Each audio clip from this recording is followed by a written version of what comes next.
the TFNB Your Bank for Life studio. Now, it's time for the Smoak Show. Presented by Texas Farm Bureau Insurance. We are Texas Farm Bureau Insurance, your insurance provider built by Texans for Texans. And we've been protecting families in our great state since 1952. TFNB, your bank for life, serving Central Texans since 1889. It's time for the Smoak Show on 365 Sports with David Craig and Craig Smoak. Good afternoon, Smoak Show on 365 Sports. I'm David Craig Smoak. We have the next 2.5 or so hours, give or take 5 or 10 minutes. We have different guests to get to, including Dion Amati, who's the color analyst sideline reporter for Oklahoma State football. John Wilner will join us today as well in the first hour. Trey Wallace, 425, and back to getting Sam Ehrlich on with some of the legal maneuvering from the last few hours since even when we were on the show today, involving that 5 for 5, the Colorado ruling, and much more.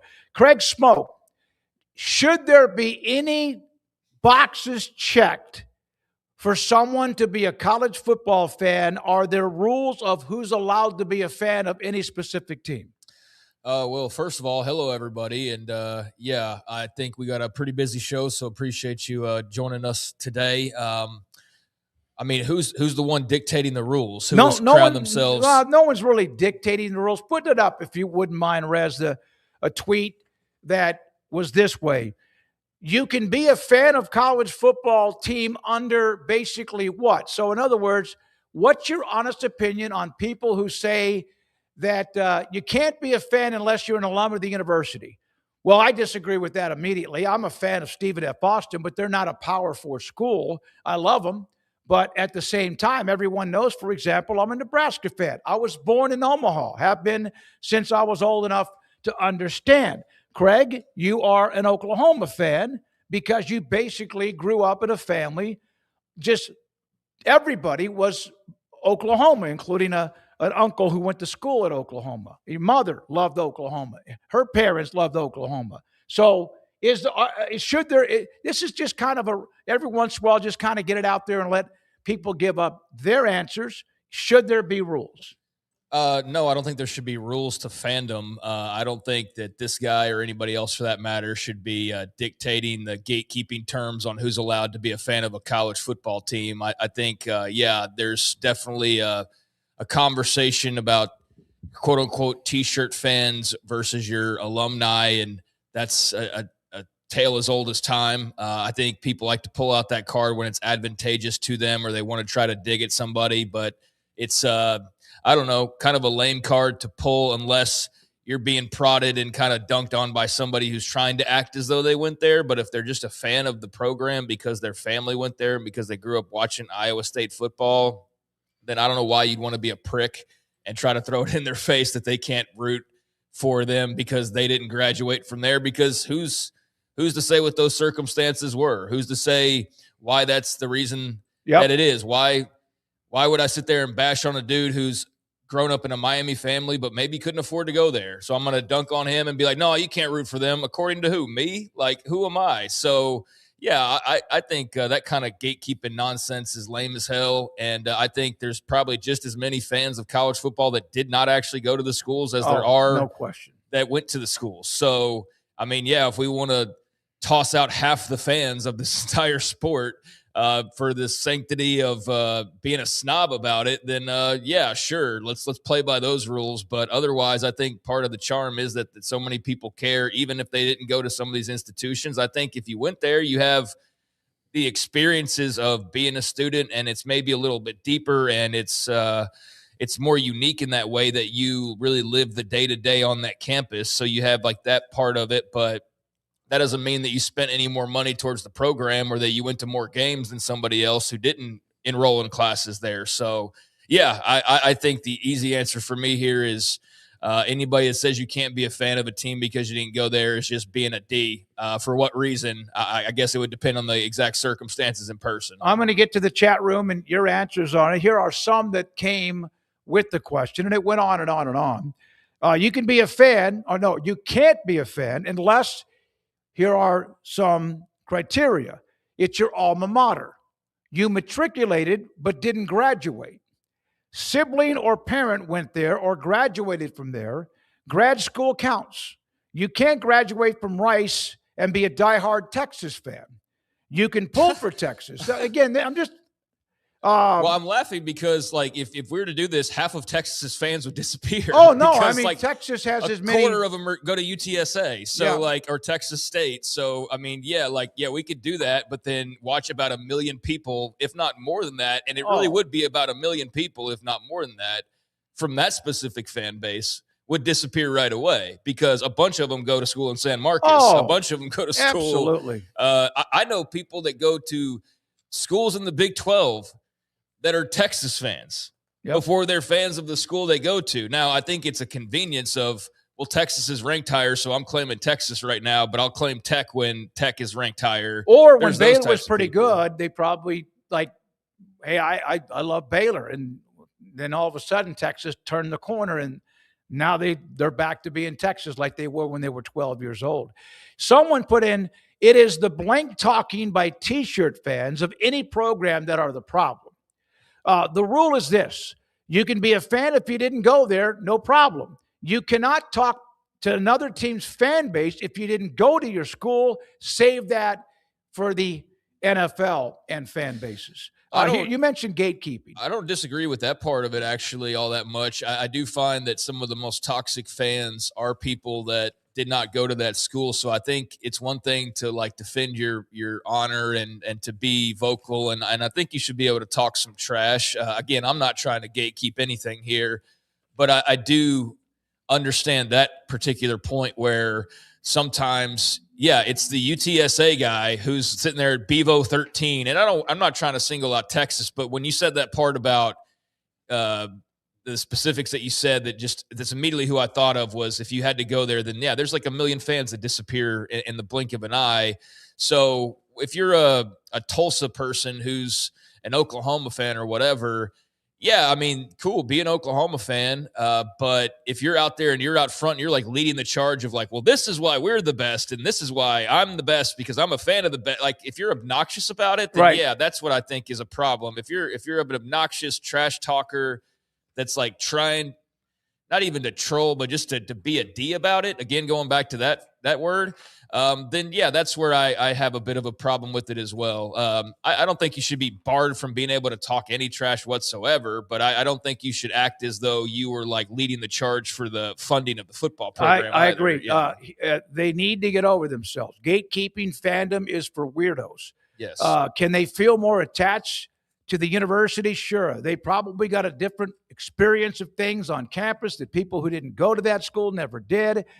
But to say someone can't be a fan of a team because they didn't go to school there is, again, weirdo behavior. I think what it comes down to is like, I think part of this sort of gatekeeping is a necessity to kind of put in check the toxic people who are like the worst of the worst and probably were the farthest from actually going to said schools.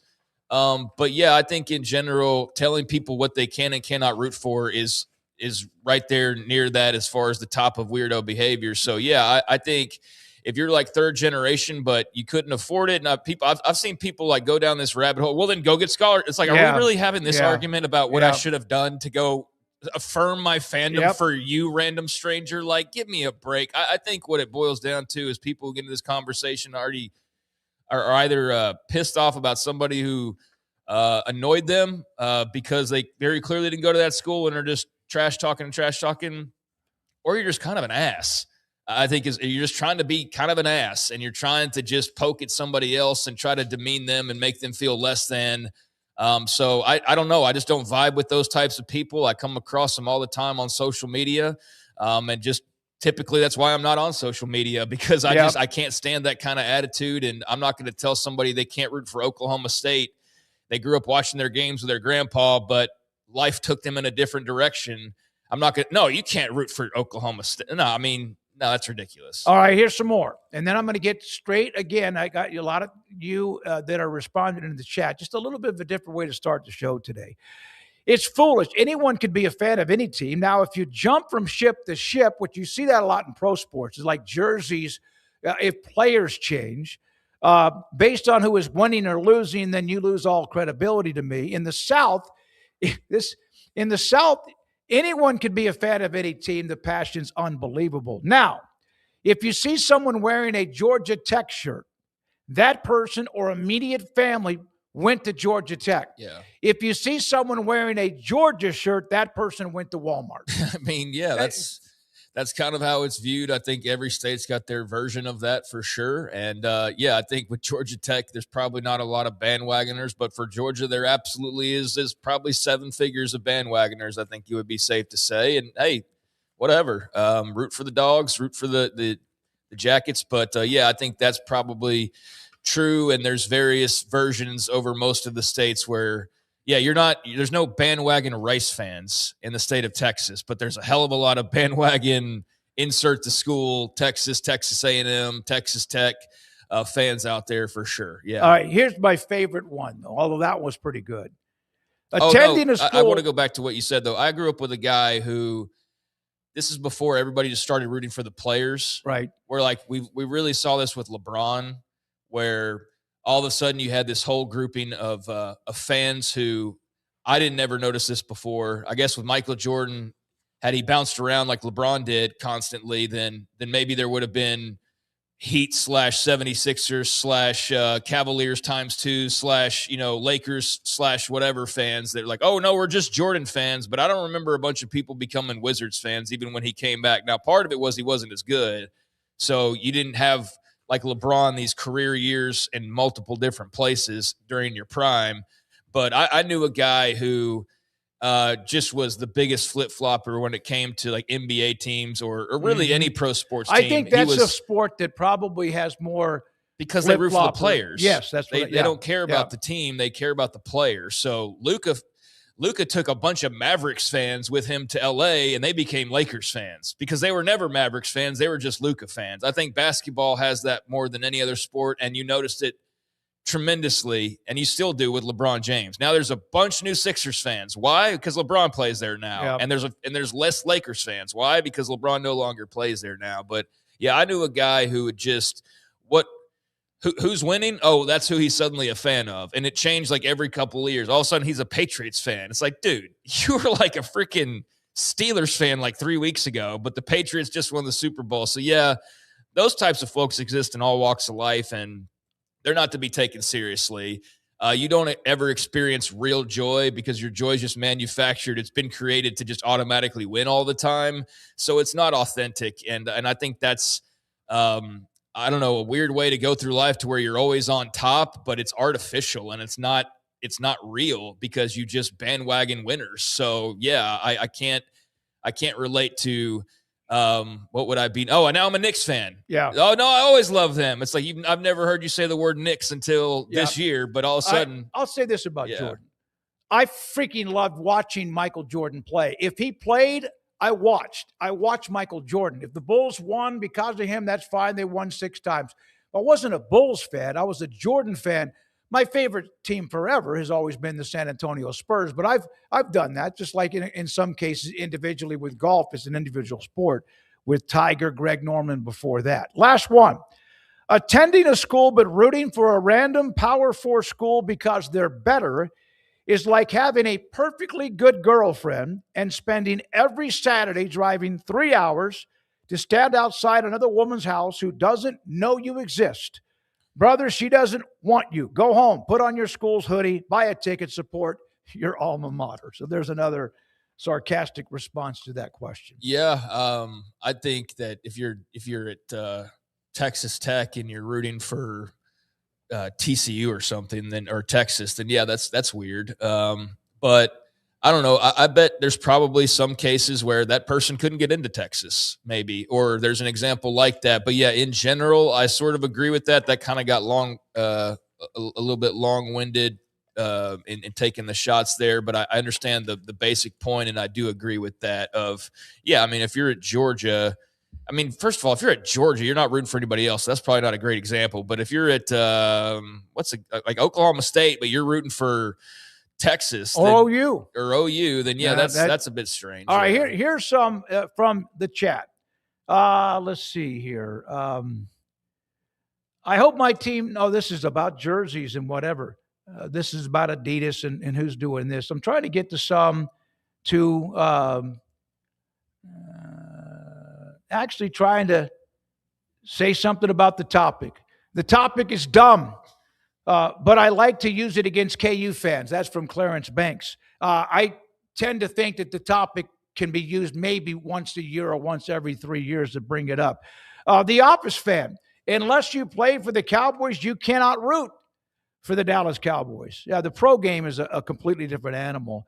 I told Scotty I grew up in Houston and I went to Baylor. So Alan is a Baylor fan. You can see that, although he does talk Houston. Miami fans generally are not alumni. It doesn't matter. That's from Roger. Yeah. I've been a Texas fan since I was 5 years old. Paxton, I believe that. So you grew up with that in your blood and the way that those around you love UT, your father, etc. That's the way it is for a lot of people who grow up to be eventually a fan. And hey, by the way, I didn't go to a Power 4 school. I went to a good school, but I didn't go to Nebraska or Houston or whoever. But that doesn't mean I can't be a fan of a certain school. I was born in Nebraska, so that's why I've been rooting. Here's from General Ursus. Fans rooting for players only happens in pro sports. I've never pulled for UCLA because of Nico Imaliava is there. Passion for college teams is deeper than professional teams and individual players. Yeah, I agree with that. It's definitely a pro sports thing that I noticed with LeBron from the very beginning. And I think it's kind of carried over to some other guys as well, just because there's more emphasis on the solo guys than the team aspect of it, I feel like, in the NBA. But in football, it's a different story. It's I don't know. I'm sure there were some Brady fans that went from Patriots fans to Buccaneers fans. But yeah, for the most part, it's about the team and you stick with the team. So yeah, I do think, like, when you walked in, you're like, you want to start with this? I'm like, I don't know. Cause I feel like gatekeeping is just kind of lame as hell, but yeah, I do know this conversation comes up every once in a while. And I've seen people get very heated and animated about it. It's pretty clear to me, like, root for who you want to root for. But yeah, there's certain things, like, don't tell me you're a Texas fan 1 second and then Oklahoma beats them and now you're an Oklahoma fan. Or you like, so here's one that does make sense. Conundrum. Lots of Duke fans who can't even spell Duke. Yeah, Duke is a basketball team that is one of those that is like countrywide. It's spread out from coast to coast. That's a great example. Maybe a lot of Duke basketball fans, but their football team is Auburn or something like that. That's a very good example. With Duke. Yeah, the guy I was referring to earlier, he was simultaneously a Duke basketball fan. He's like the guy you see that's like the meme. And I've kind of seen it go around before. I don't know if it's ever been like firmly established, but the guy who's got like Patriots, Lakers, Yankees stickers on the back, like, I knew that guy. Yeah. Not that specific guy, but I knew that guy. And he's also a Duke basketball fan. And you're like, no, that's like stereotypical caricature. No, like, that's actually how that guy was. And it made me just not respect him as a sports fan in any way, because all of his celebrations were completely manufactured. Like, if he had just stuck to the Lakers and just said, hey, I'm a Shaq fan, which he was, understandable.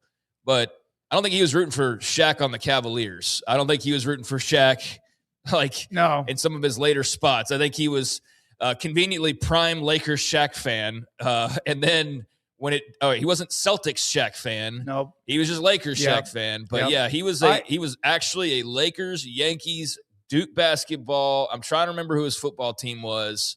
But those three were for sure. And that's absurd enough to let you know kind of how that is. It is crazy. Paxton, I tell the T-shirt fan people I get my shirts at $1 because they're cheaper. And you're a smart, rich guy, too.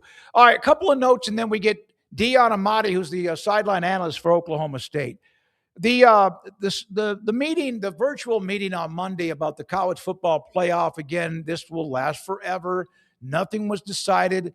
Reports that ESPN was floating out a 20-team type expansion. We know the Big Ten and other conferences are now behind the 24. The SEC, they still like the 12. And we know what ESPN wants, whatever they can control. Bob Thompson, who's a go-to on anything network television, the only way to significantly increase the value of any incremental college football playoff games beyond 16 is to open up the entire package to multiple bidders. If you don't end up with a rotating slate of college football championships and semifinals among multiple networks, you're leaving money on the table. Dollar gains will be minimal and network interest tempered. And then he goes, I'm not advocating for anything. He's just giving us the history when he was at Fox for many, many years and making decisions.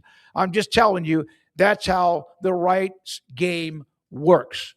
And that's why ESPN, if they were to go to a certain number, there's a number that they can still keep what they have without giving it or giving it to others to bid on, which is how you're going to make money when people bid against each other.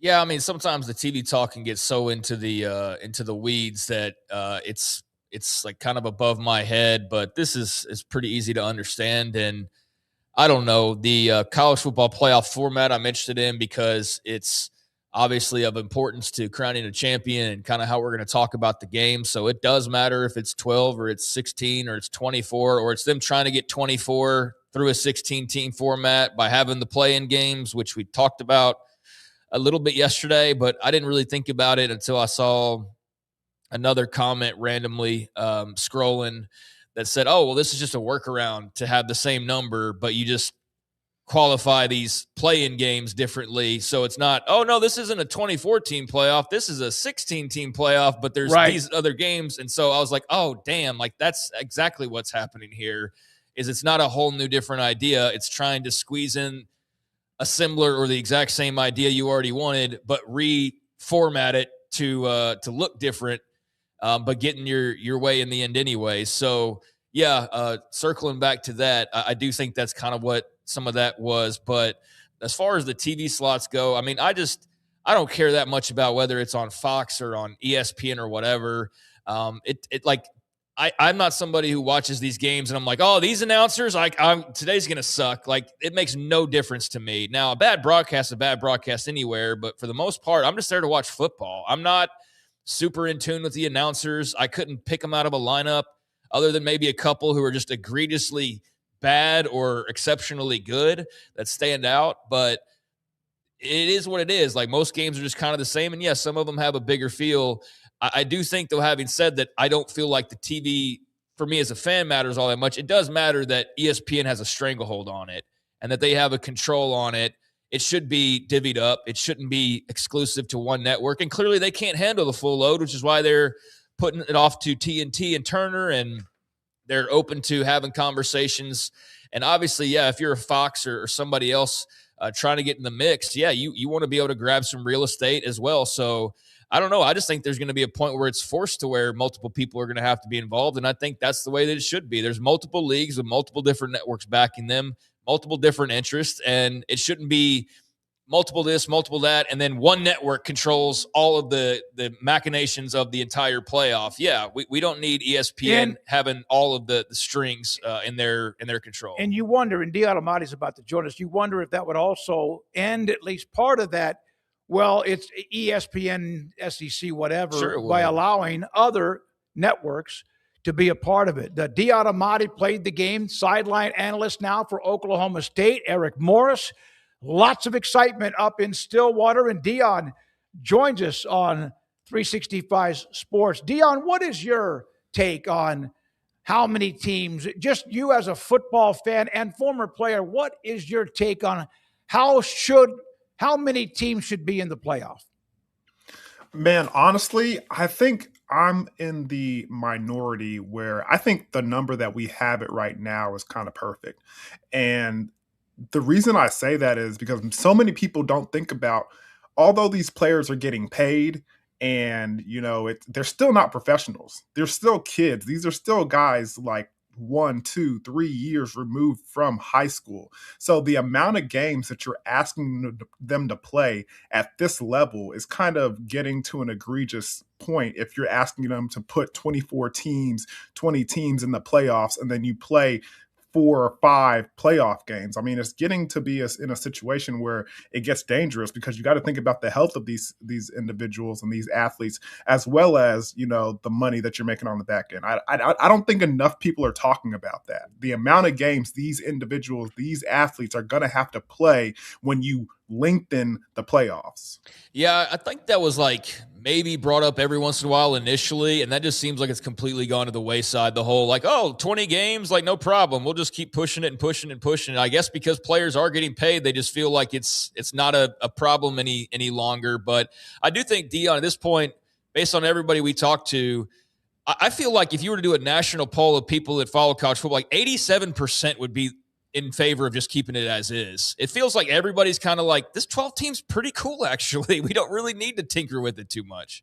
I think I agree with you from that standpoint. I think you're facing a situation where the people, the little man, so to speak, not having his voice heard, because the people who are talking about it and bringing the media attention to it, they get paid from these television dollars, the quote unquote ESPNs and the CBSs and the ABCs, the individuals that put the game on. They're also the ones that bring the conversation to the forefront, and they have a biased agenda at the end of the day, unfortunately. So when you talk about hitting the streets and talking to the everyday college football fan, I think they have a difference of opinion from the talking heads that are talking about it on the television screen.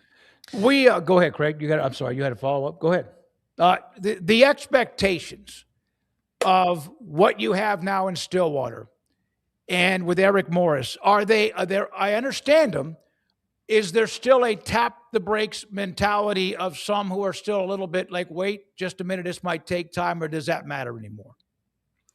So are you asking me from the standpoint of people hyping up this team to a point where we're like, hold on, they really haven't done anything yet? Or I think it's great because there's no doubt they're going to be better. I mean, Eric Morris they got who they had come in, but is it excitement? People expect to win 7, 8, 9 more, whatever.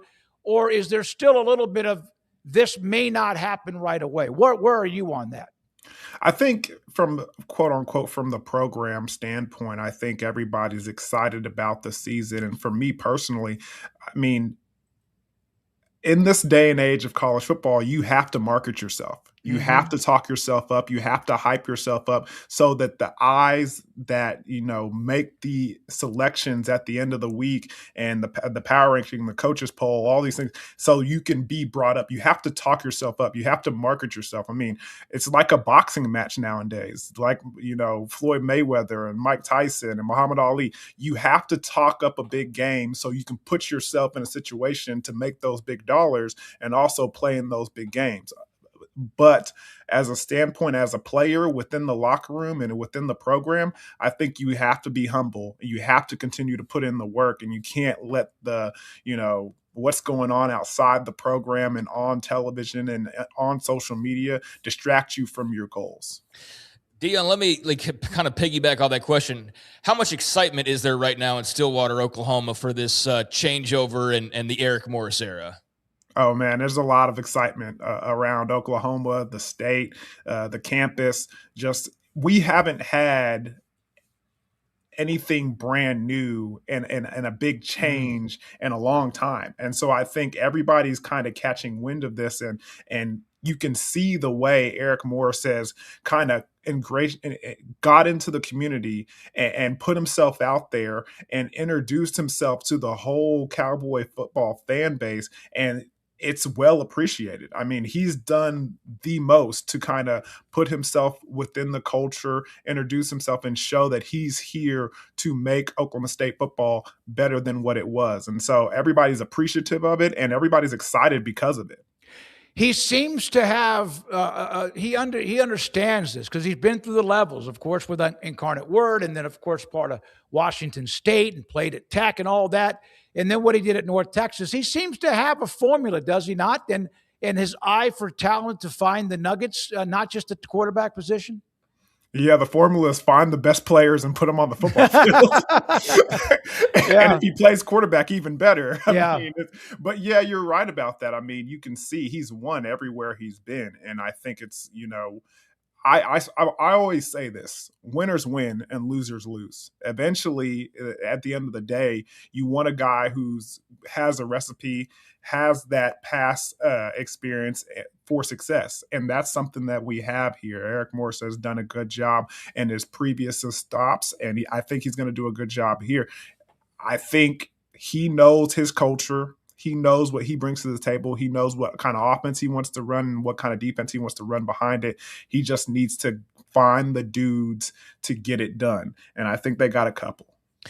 What are your early thoughts and just kind of what's the conversation, the scuttlebutt surrounding Drew Mestemaker and expectations this year? I just saw a mock draft and he's like projected as a possible top 10 guy. I mean, it's crazy how he's sort of an overnight sensation last year, right? And the story that made the rounds eventually everywhere of his background and his ascension. But now in Stillwater, like, just what are your thoughts on his game and what stands out to you and what do you expect? That boy can throw the rock.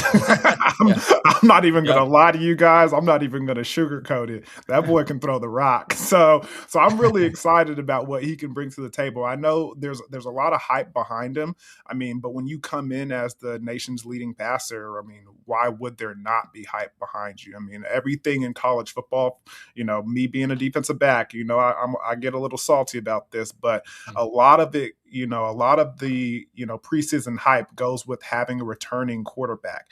And when you have a guy who has stats like he does returning, you're going to see a lot of hype behind him. And also, like, the offseason campaign from him standpoint wise was been really good. I mean, it seems like he did really good at the Manning Passing Academy. He's blown everybody away from the spring game standpoint as well as spring practices. He's been done well and done things on social media that has the fan base excited. I mean, everything moving forward. And on top of that, just like the Disney, aspect of it, the storyline.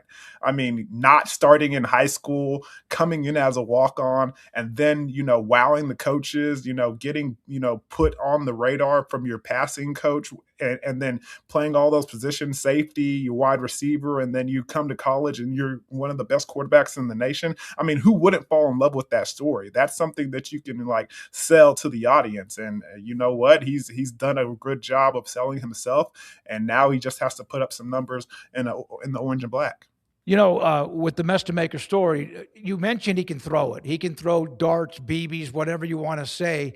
Is that his arm strength? That's what shows. Is there something else? Suave, cool under pressure. You haven't really seen him in person in a game, but anything else that sticks out about him?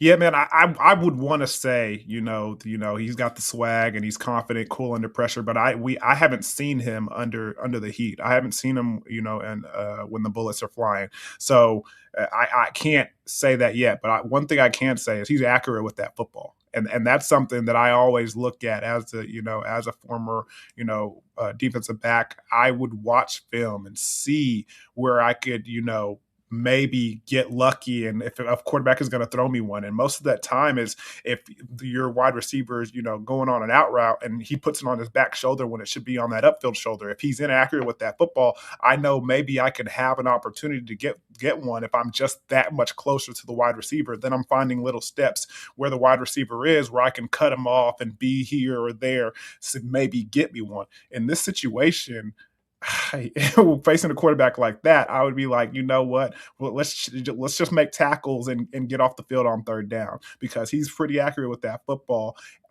He stated that he was a little too conservative last year. And so with that being the case, I'm very interested to see if he's willing to take some more risk and how he kind of adjusts his game to the Power 4 situation that he's walking into where he's going to be facing some pretty tough, a lot better athletes, in my opinion, than what he was facing, a couple of years ago. We could go on and on about the offense and Caleb Hawkins and Wyatt Young, like all the big splashes they got from North Texas. Like the focus was on the offensive guys because they were just so prolific and the crazy production. But you're a defensive guy. I haven't heard much about Oklahoma State's defense throughout this. Everybody thinks they'll be better because of the offense, but what do you think about the defensive side of things? I think the defense is going to be a question mark that's going to be answered really quickly.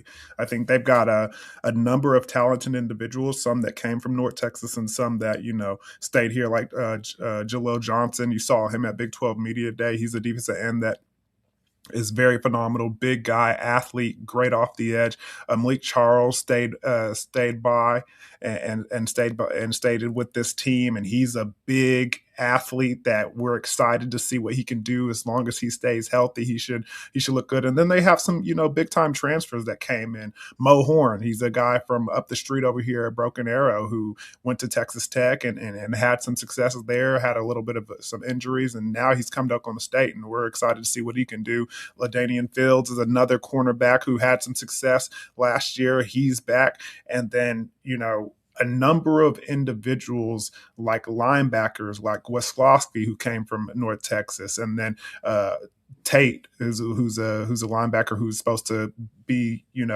hold down that other side of the linebacker room. So it's going to be interesting to see what they can do on that defensive side of the ball. I think we're going to get that test really early in the season, so we're going to get that answer really fast. But I have confidence in this defense. So you mentioned the vibe. Craig brought that up and what it's like in Stillwater, and it should be with Morris there, and also the talent he brought with him. You played there. You know the fan base. It can be one hell of a place to play when things are going well. And, of course, it's been kind of a tough place the last handful of years. So put me and us and Craig and our audience in a position where you're at T. Boone Pickens Stadium. Things are going well, big game, and what the atmosphere is like as a player on the field. Oh man, it's it's like no other. I mean, you come on that field and first you run through the smoke. And once you clear that smoke and you see that atmosphere and you can see how loud and ruckus it is like no other. I always, it's similar to like playing in the Coliseum back in the day when you're a gladiator. I mean, you can hear those fans like cheer for you, like you're they're living and dying with every move you make. I mean, having that the ability to affect 65,000 people in one atmosphere, one moment is addicting, and they do it big there in Stillwater. I mean, the paddle people get going and everything gets rowdy. It's a different atmosphere, and people hate to play there, and we love to play there. Dion Amati, Oklahoma State sideline analyst, and so that role, you are live. You're right there where it all happens. There's also color analyst in the booth and the play-by-play and all of that. What for you was the hardest part of getting to that point of being a sideline analyst, and what is the biggest challenge? Man, honestly, I think because Oklahoma State is such a great program, and there's opportunities that are given to individuals that sometimes you just have to take advantage of. I think for me, it was all about, staying true to who I am and continuing to do the work, studying on a week-to-week basis and preparing like I was going to be, the guy in the games. Now, my mentor and my OG, Robert Allen, he decided to, step away this year when Coach Gundy rolled out. And so he was championing me the whole way that I should be the next guy behind him, and he's left some big shoes to fill, and hopefully I do a good job of doing just that. But yeah, all I've done is done the work. I've stayed within the program. I've done the little things, and whenever they need me, I was always there. So sometimes opportunities come to those who just are sitting in the room. So luckily I was in the room, and I've got the opportunity this year, and I'm looking forward to it. Now, not so much on those cold games, if it gets to December, November, that hopefully, that's going to be a little rough, but I'm looking forward to being on the sideline once again. Yeah. The games where it's windy, rainy, and even sleeting, and maybe Oklahoma State's not playing very well, and you got to go and do an interview with the coach at halftime and post game, whatever. Craig's been in some of those miserable conditions on the sideline over the years as well. Dion, love to have you on, man. Great to have you. Yeah, we'll have you again, and enjoy the season, and we'll talk soon again down the road. You guys hit me up anytime, Thank man. you. This is fun. It's always fun. Sir. Good to have you. Dion Amati, sideline analyst for Oklahoma State. As he mentioned, Robert Allen passed the torch on to him, and he's now next man up, and was a part of that broadcast as the Cowboys enter a year where it's going to be, they have Oregon early. See how they compete in that game. And the expectations, I like the fact there's excitement back in Stillwater. It needs to be. Yeah, I mean, it's kind of the way you asked that question to him about the the hesitancy to get to it. No, hell no. They haven't won a Big 12 game in 2 years. Get excited as you want to. I don't think anybody thinks they're going to just go from 0 conference wins to national championship aspirations. I don't think this is the time to go like, no, we're getting too excited. We need to, it's like, no, you've had no excitement for a couple of seasons. Get as excited as you want to. And realistically, yeah, you're not going to be probably competing for the Big 12 right away. I think most fans understand that. I don't think they hired Eric Morris and they're automatically winning 12 games right away. There's going to be an escalation, but when you're escalating from basically nothing, I mean, 4 wins is like you won 10. Making a bowl game, which I very much expect them to do, is something that would be massive for them to just get back on track and getting back into the postseason, especially with a younger staff that would then have that extra time. So, bowl game, many more wins, and who the hell knows how everything falls. Maybe Mestamaker's the second coming, and he's the greatest quarterback we've ever seen, and he leads them to the Big 12 title contention. We're not going to know that for 3-4 more months. But for right now, based on what we've seen the last 2 seasons and all of the buzz over this offseason, yeah, if you're thinking national titles, you probably need to slow down a little bit. But I think most Oklahoma State fans are just excited, and they have every reason and right to be. And no, I wouldn't tell them to calm their jets at all. I'd say, yeah, get excited, get those paddles ready, and get ready for some points, and get ready for some great quarterback play, and get ready for some fun times once again at T-Boone Pickens. Wet blanket. Hope you enjoyed that. Oklahoma State fans, General Ursus, Oklahoma State 6-6. Someone said 7-5. I asked Wet Blanket, what is your expectation on that? Paxton, if Morris, Craig, and David can get to 8 wins, would he be in consideration for Coach of the Year in college football? It would entirely depend on everybody else. It's too hard to say. I mean, if Joey McGuire or Kalani Sitake or Morgan Scally or whoever else has like a 12-0 year, 11-1. Golding at Mississippi, if he was to have another just saying in the Big 12. Okay. But yeah, I mean, then you go nationally, and then if Sark gets over the hump and wins the SEC or A&M and Elko, I think there's too many wild cards on others and what they could do. But I understand where you're coming from. And he could definitely, with the right set of circumstances, be in the mix for that conversation. I think it'd have to be more than 8 wins, though.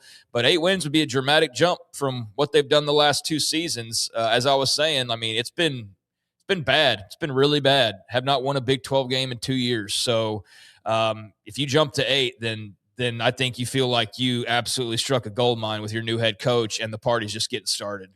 John Wilner, the Wilner Hotline, who covers college football, and of course, a lot of who he used to cover or does cover the conference realignment from what used to be the Pac-12 to what it is now, to who's in the Big Ten, who's in the ACC, who's also in the Big 12, joins us on 365 Sports. John, your thoughts about the way we go into a season? There's still all this stuff, the hearings, the rulings of all the eligibility, et cetera. There's the college football expansion. It's not going to affect this year, but there's that out there as well. How much do you remember going into a season that was as much off the field as what's going to happen on the field? Boy, this is pretty unusual. And it's been busy. 10, 15, 20 years ago, the summers were usually pretty quiet. And now all the real important stuff happens between like April and August. So, but we haven't seen anything like this because of the congressional involvement, and that bill that is stalled in the Senate is hugely important for college football, for the future of the sport, how things are currently. So that is hanging over everything. And the Senate gets back in September. So that's going to return to the news when they get back. And then we're going to have ongoing discussions about the college football playoff expansion with the December 1st deadline. But I'm sure fans are very eager to just get the games going. And I am too. I was up till, 11:30 Friday night watching a live stream of the Senate floor. So I can't wait for kickoff. So you're just preparing, you're conditioning yourself for after dark football is basically what you're doing. Those late nights, you gotta be awake and ready to watch JKS at Cal at 11:30, slinging the rock around. Yeah. No, it should be great, and I think that there's a lot of the after dark games, the 7:30, 8 o'clock Pacific games are going to have teams that are competing in their conference races. I think certainly in the Big 12 and the Big 10, and I could see a scenario in which Cal is relevant in the ACC as well. So, and then you also have the new Pac-12, right, which is a lot of the former Mountain West and a few former Pac-12 schools. And so that's adding to, all of the subplots taking place across the country. Well, I'll start off out west with Utah as far as my questions go, because there's been a lot of different things, different directions we can go, as you said. But, yeah. John, what stood out to me is just how sure people are that they're not going to really skip much of a beat at all post Kyle Whittingham. Right. And I understand they've had a great string of coaches. So he's been around a long time. I get why you think that, or why people think that. What do you think about Utah? Do you think there is a transition period, or do you think Scally is just so well suited for this job that it's basically just going smoothly as all possible? I am not convinced that they're going to just pick up where they left off. Scally certainly is well suited for the job. He's been there for a long time. He understands what makes Utah an elite program, but we have no idea what kind of head coach he's going to be. And there are plenty of instances where coordinators, offensive or defensive, take over as head coaches, and it just doesn't work. And I'm a little skeptical on the Utes, to be honest with you. I could easily see them losing, 4 or 5 games, and we'll have to see how that plays out, because Utah has we talked about backdrops earlier. Well, here's another backdrop. What goes on in Ann Arbor is going to affect the mood in Salt Lake City, because if Whittingham, leads Michigan into the playoff, there's going to be a lot of Ute fans pulling their hair out just because, they could have retained him for this season. So that's going to, I think, add to a little bit of the external pressure on Scally to do a good job. Is the situation in Ann Arbor? Yeah, Michigan fell into Whittingham. Yeah, it seems like to me. No we question. mentioned Penn State may have fallen into Matt Campbell as well. And it's interesting to see which of those two. And even Fitzgerald at Michigan State is another one, with him all of a sudden getting a new lease on life and being cleared of the charges. Sometimes you just got to get lucky. Yeah, and sometimes when you do, that things happen for you. Yep. Among the schools that were in the Pac-12, the 4, Colorado, Arizona State, and Utah, Colorado seems to have lost luster. The example of the glitz and glamour. Arizona last year was solid. Arizona State had some issues with Tyson and then Levitt in certain ways. Do you think Colorado is just who they are, or do you think they can take a step up now with the Brennan, Marion, and others? I'm skeptical on Colorado. It seems like Deion's health is better than it was at this time last year, but I don't have any reason to believe he can build a winning program without Shadur and Travis Hunter, right? I mean, they were pretty much everything to Colorado for 2 years. And Deion's, their offensive line has been terrible. We'll see if that's any better. We'll see if the defense is better.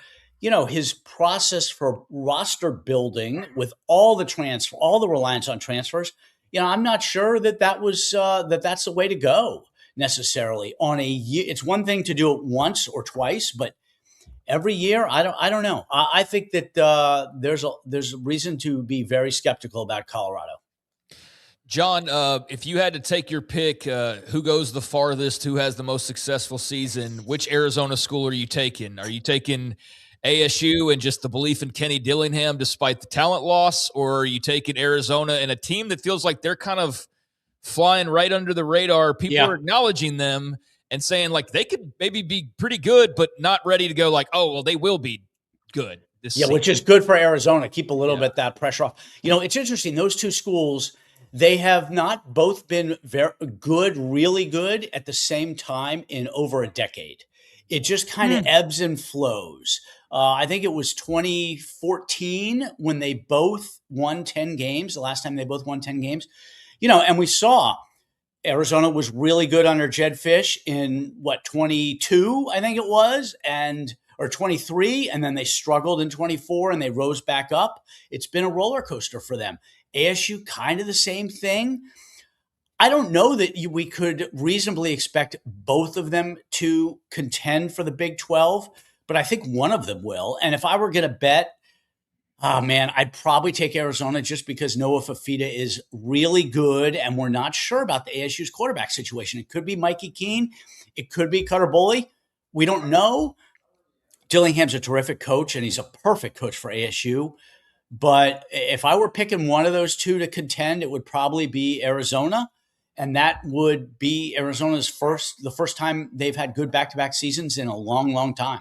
Isn't that interesting? I don't know, when it comes to like state rivals, Arizona State, Washington State, or Oklahoma State. There were times when both of those programs were good, but it seemed like they're not both good. Like they're not like you say long-term, it may be a year or two. It could be. The Arizona situation is interesting. I think a small part of it is the number of high-level players within the state that they are both going after, right? It's gotten a lot better in the last 8 or 10 years, but it's certainly not Texas or California. The other thing is Arizona is a basketball school, first and foremost. There's no question about that. So it's, just like with Kansas or Indiana, North Carolina, Syracuse, you look at the basketball schools across the country and they struggle to win in football on a consistent basis. ASU is a football school and has been, but they haven't been able to put it together. They're good. They rise up once every 5 years, it seems like, whether it's with Jake Plummer or Dennis Erickson. Todd Graham had a really good team. They can't do it consistently. And with ASU, I think that there's, that sleeping giant tag they've had for so long. It makes a lot of sense just because everything would point to the fact that they should be able to be good on an annual basis, and they haven't been. John, are you buying this is the year of the duck? Is this the year that they break through to the other side of national championship wins? The year of the duck, I don't know. To me, the big thing is let's just see them, be competitive in the playoff in the late rounds. The thing that I wonder about with Oregon is they have been blown out in the playoff the last 2 years by teams that they were competitive with during the season, right? In 24, they beat Ohio State in October and they get blown out in the Rose Bowl. In 25, they're competitive with Indiana in October and then they get blown out in the semifinals. Something is missing in terms of the way Dan Lanning has his team, the trajectory of his team peaking at the right time. To me, that's the biggest question. Can he solve that problem? They certainly have the talent. With Dante Moore, defense should be elite. Receivers are great. But they've also had a lot of talent the last 2 years, and yet they have not played their best when you got to play your best. To me, that's the big question. You have a top 25 vote, correct? I do, yes. The AP preseason poll comes out next on Monday. Monday, yes. Where are you with that, and how long is the preseason poll the most difficult because you're still guessing in a way, even though there's evidence? Yeah. How do you go about that business? I mean, it's gotten a lot more difficult with the portal, right? I don't have any idea how some of these FCS guys are going to translate, right? The AP does it, and a lot of people are like, why does the AP even do it? Because the AP, one, people care about it. Two, it is a historical record of the sport that the AP thinks is important because the preseason poll's been coming out for almost 100 years.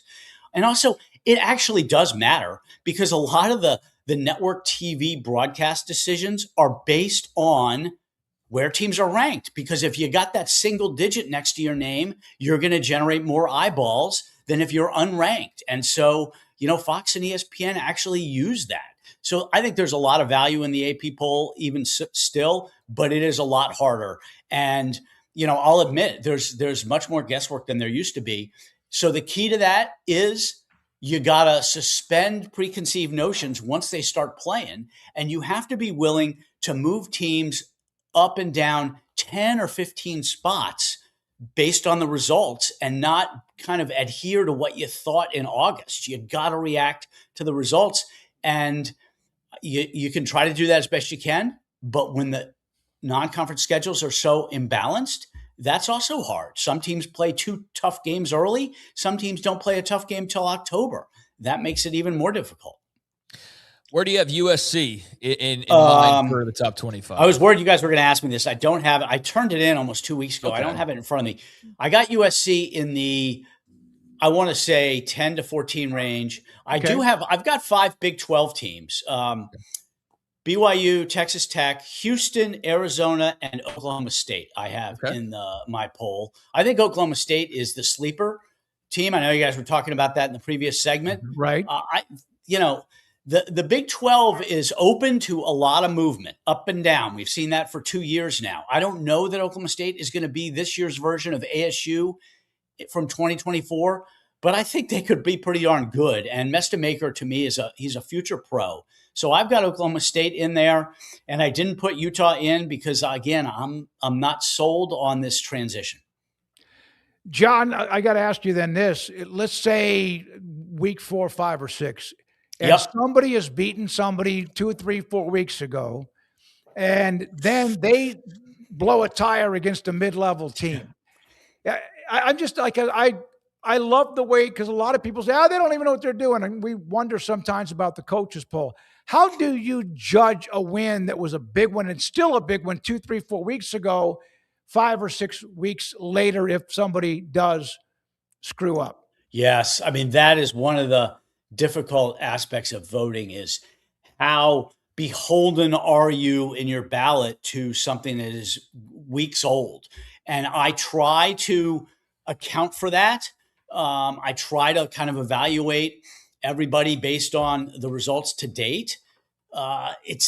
There's no good answer to that question because it's all relative. It depends what everybody else is doing. Mm-hmm. Sometimes I have moved teams up after a loss. If you're my number 20 team and you go to the wire on the road against the number 10 team, I move you up. If you're the number 10 team and you struggle against an FCS opponent, I move you down. But I can't give you a great answer because everything is so relative. It's relative to your that team's results, but also what everybody else is doing. There's some weeks where there's like no movement because there's not any good non-conference games and the conference schedules are weak and there's no upsets. And so you kind of just leave things close to how they were. And then there's other weeks where you're basically overhauling the whole thing. And then there's some weeks where I get to number 19 and I'm thinking, boy, I wish the ballot would end right here because I can't find 6 more teams that are worthy.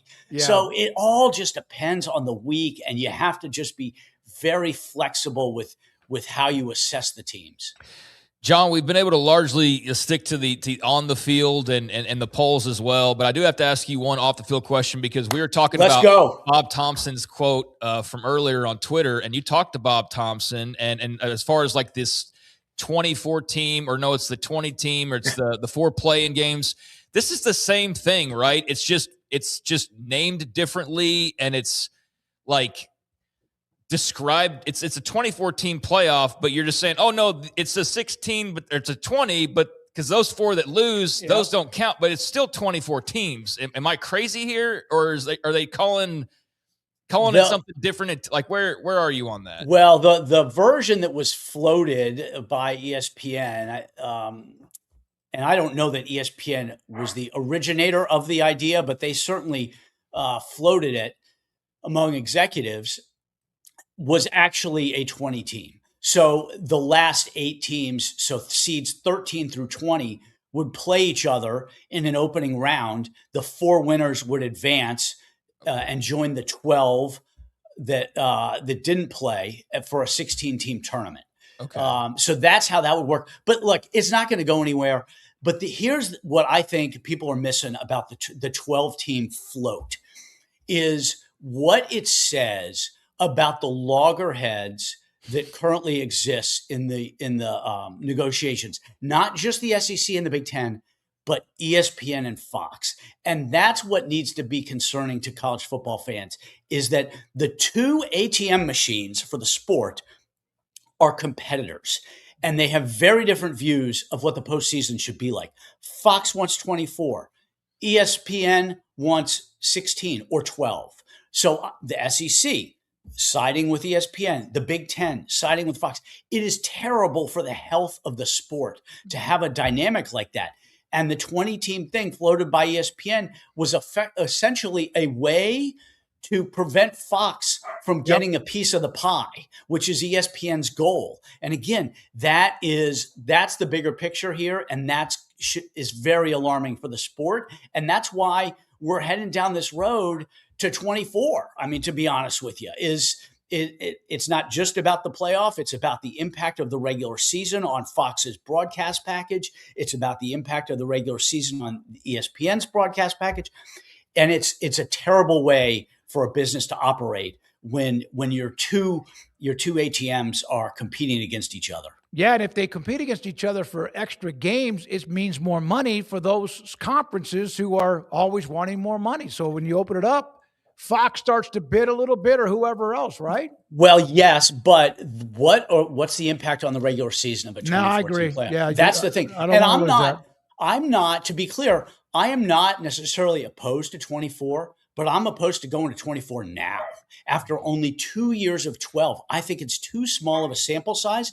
And here's the thing. If they go to 24 and it does hurt the regular season because it's a premature decision or hastily arrived at, there's no going back. That's right. You can't implement a 2014 playoff and then 2 years later say, you know what, we're going to go back to 12. That was better. So if they screw it up, it's screwed up for good. And the regular season is too precious for them to make the mistake. I think they need a bigger sample size. Thank you, buddy. Great stuff, John. Really, thanks a lot, guys. Thank you for your time today. John Wilner, the Wilner Hotline, covers really all of college football, but blankets the Pacific time, Mountain time zones, and those conferences and teams underneath of it, too. Really does a great job. All right, when we come back, we got a couple other college football notes to get to. Baylor got another name, another body on the defensive line, which, of course, they need plenty of that after yesterday's ruling on Hosea Wheeler, the Indiana transfer. We'll do that and more. Trey Wallace joins us at 4:25. And then Sam Ehrlich, he'll join us a little bit after 5. We do appreciate you. Our sponsors, the viewers, please hit the subscribe hit the like button or subscribe if you haven't. This is the Smoak Show on 365 Sports. When your joints hurt every day they hurt, whether it's your elbows, your wrists, your knees, whatever's up and down your spine, your back, hip, neck, etc. Every day, and you just kind of get beat down to where you almost give up. You almost get beat down, and if you have been to the point where now you're taking people are now saying you need to have someone cut on you. You need surgery or procedure. Before you do any of that, QC Kinetics with locations in Dallas and Houston, we're going to give you numbers in just a moment. A place that takes what is inside of your body. Whether you're dealing with pain from bone-on-bone arthritis, torn meniscus, years of wear and tear, surgery isn't the only conversation you should have. Regenerative treatments from QC Kinetics deliver relief to patients like you, and I know they've delivered treatments that have relieved the pain for me. 4.5, 5 years, couldn't jog, couldn't even think about it. Down, just kind of half-assed in any kind of a workout or class, and now I get up every day, look forward to it, and I feel really good. No pain. Soreness only if I've stretched a few things, because that's what I didn't do for too long. QC Kinetics, right now, tiny, concentrated parts within your body, plasma, platelets, stem cells, bone marrow, healing tools within your body to go right where your body hurts every day. Here are the numbers to call. Free consultation. Locations, multiple in both Dallas and Houston. In Dallas is 972-972-8610. Houston, there's the number 713-913. And also, I just lost that. I lost my contact. I can't see. 5255 is the number to call in Houston. You can do this. Give yourself a chance. Why would you not want to get one more shot at someone telling you what they can do before someone even thinks about cutting on you? QC Kinetics has helped me improve who I am as far as how I feel every single day since the first treatment back in September. It is QC Kinetics, QCkinetics.com. Dream Texas weather calls for Ray Broker, your Lennox premier dealer. Sign up for our year-round comfort plan and keep your home the perfect temperature no matter what the forecast is. Call or visit raybroker.com now. Ray Broker, your air conditioning and heating specialist. Make this the summer event at Allen Samuels in Waco. Get behind the wheel of an iconic new Dodge Charger RT and score $5,000 in savings. First responders and military members get an extra $500 bonus. Allen Samuels Dodge. Come by, let's be friends. Serving Central Texas since 1889, TFNB Your Bank for Life takes pride in being more than a bank.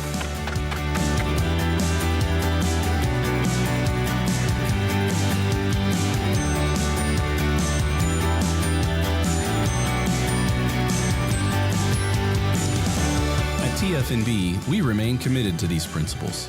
If you value them too, come join us. TFNB, Your Bank for Life.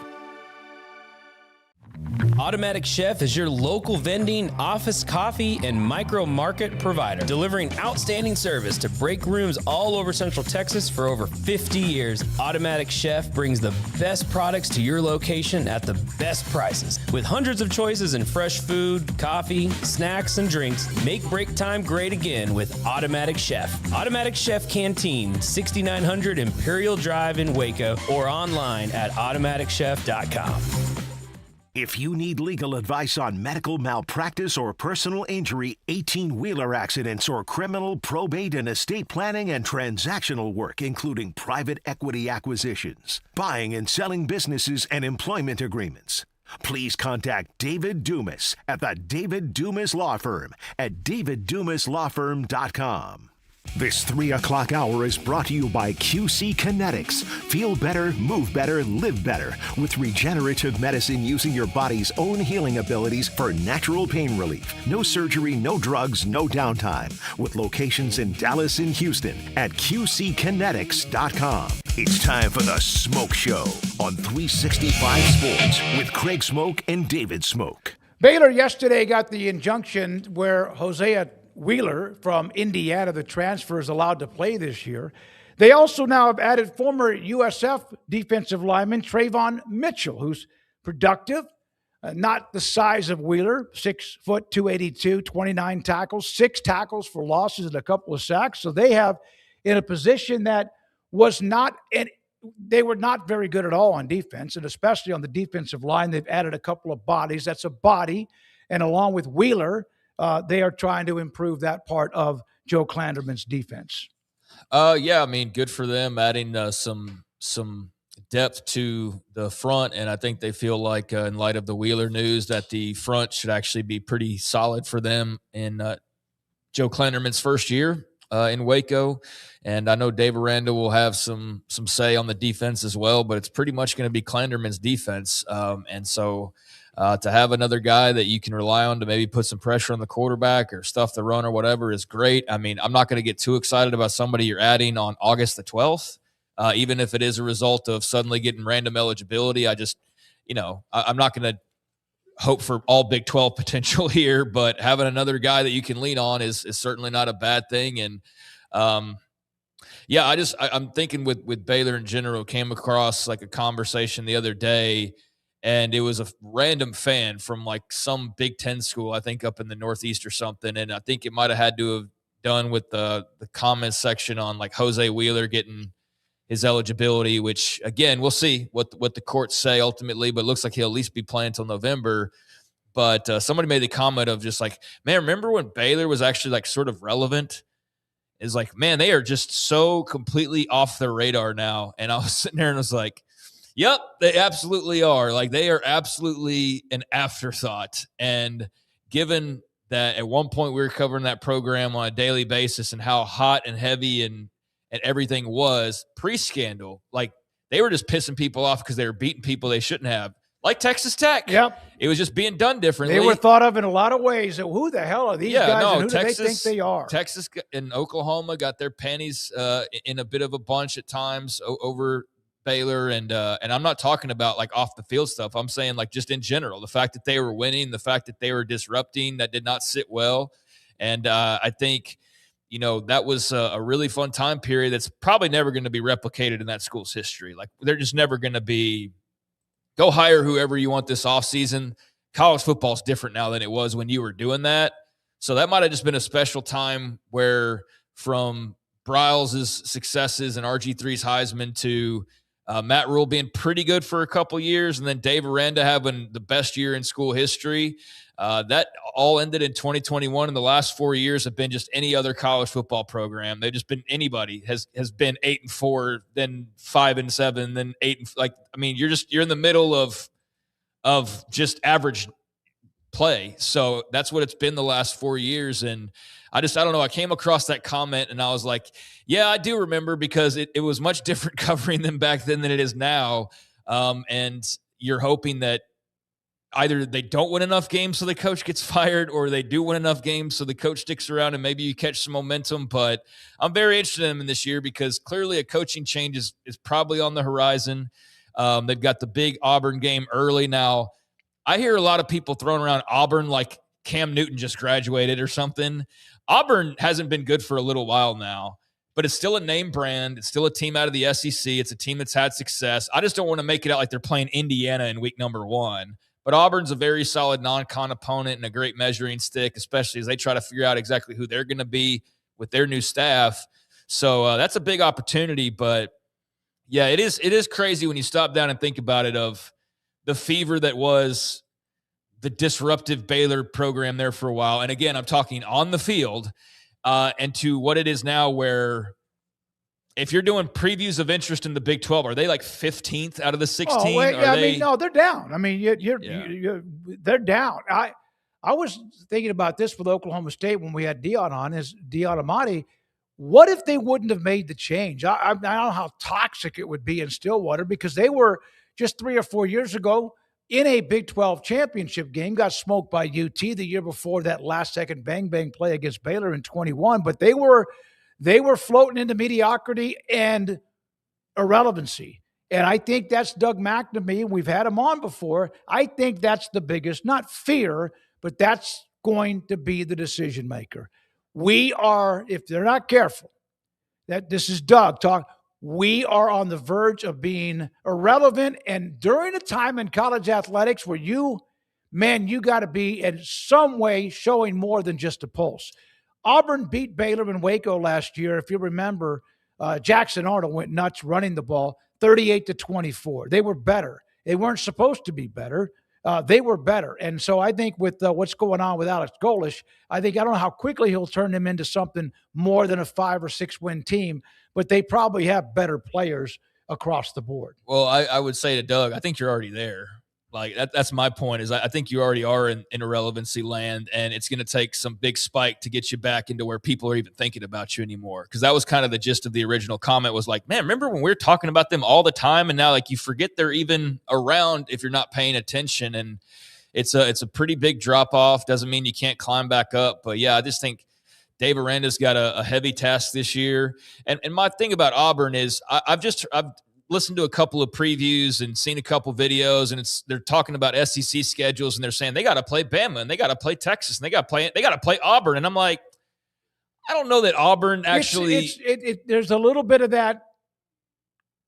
There's probably a little bit of extra something because they're in the SEC and they're Auburn. I mean, they are. They're right. Auburn. My point is that I understand that they're name brand. Like I said earlier, I understand it's the SEC, but I don't think that they are at the level right now of being touted that way. I think they've got a little something to prove, that they belong in this gauntlet of a schedule. Like, yes, it's still very tough going to Jordan-Hare, and it's much tougher than going to name a random school, take your shot at whatever Big 12 school you want to, Auburn fan watching or whatever. That's not the point I'm trying to make. I'm just saying, don't hold them in the same breath as Alabama, Georgia, Oklahoma, Texas, who have all been very good recently, when they haven't been quite up to that recently. That's what that's why there's a coaching change. Yeah, you're right. Yeah. Right. Yeah, right. But they're being mentioned in the same line as if there wasn't a coaching change and there weren't some down years, and that they're still Auburn that's been winning big. And I just think that you kind of lump everybody together all the time. No, it's because of the name. Because of the name. Because like Tennessee, when they had down years, it's like, oh, you got to play. It's like, but they're down well, right look, now. Florida last year ranked. LSU last year ranked.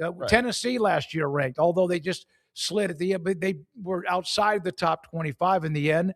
Auburn's not in that mode, but there's going to be 2 or 3 or 4 of those teams in a lot of conferences, including the SEC, because of their name and what they've done before. But yeah, Cam Newton's not walking through that door, although Byron Brown, that's a big dude, man, who can make some plays. That's a game you're going to find out how much Golish needs to get done. And if they were to win 30-17, doesn't mean it's fixed. Or if Aranda and Baylor go into Atlanta and get that win, then at least that's one more you have that you may not expect to have when you say, what do they have to accomplish? They have to win some games to get people's attention. That would be one of them, at least at the beginning. Let's see. Wet blanket. Yep.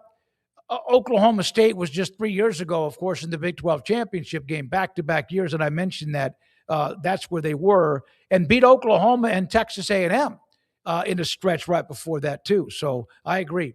They have been good. Air Force football. Colorado Springs, gorgeous setting, just like BYU's a gorgeous setting in Provo or Utah, Salt Lake City. Here is during Air Force Falcons football practice, and a former player, a former fullback, Nate Walker, gives the practice in Colorado Springs a little buzz over the top.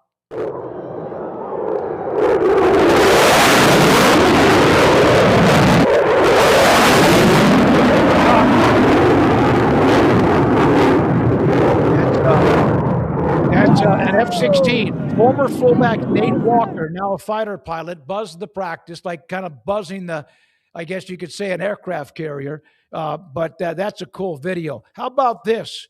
Uniform alert, Tulane. Going to have Mardi Gras type theme uniforms for their week 2. I think it's against South Alabama. They unveiled these today. Hustling, working for the Mardi Gras Carnival in New Orleans. I'm outside. Everybody talking about, boy, you so cold. It's only one Super Sunday, it ain't the Super Bowl.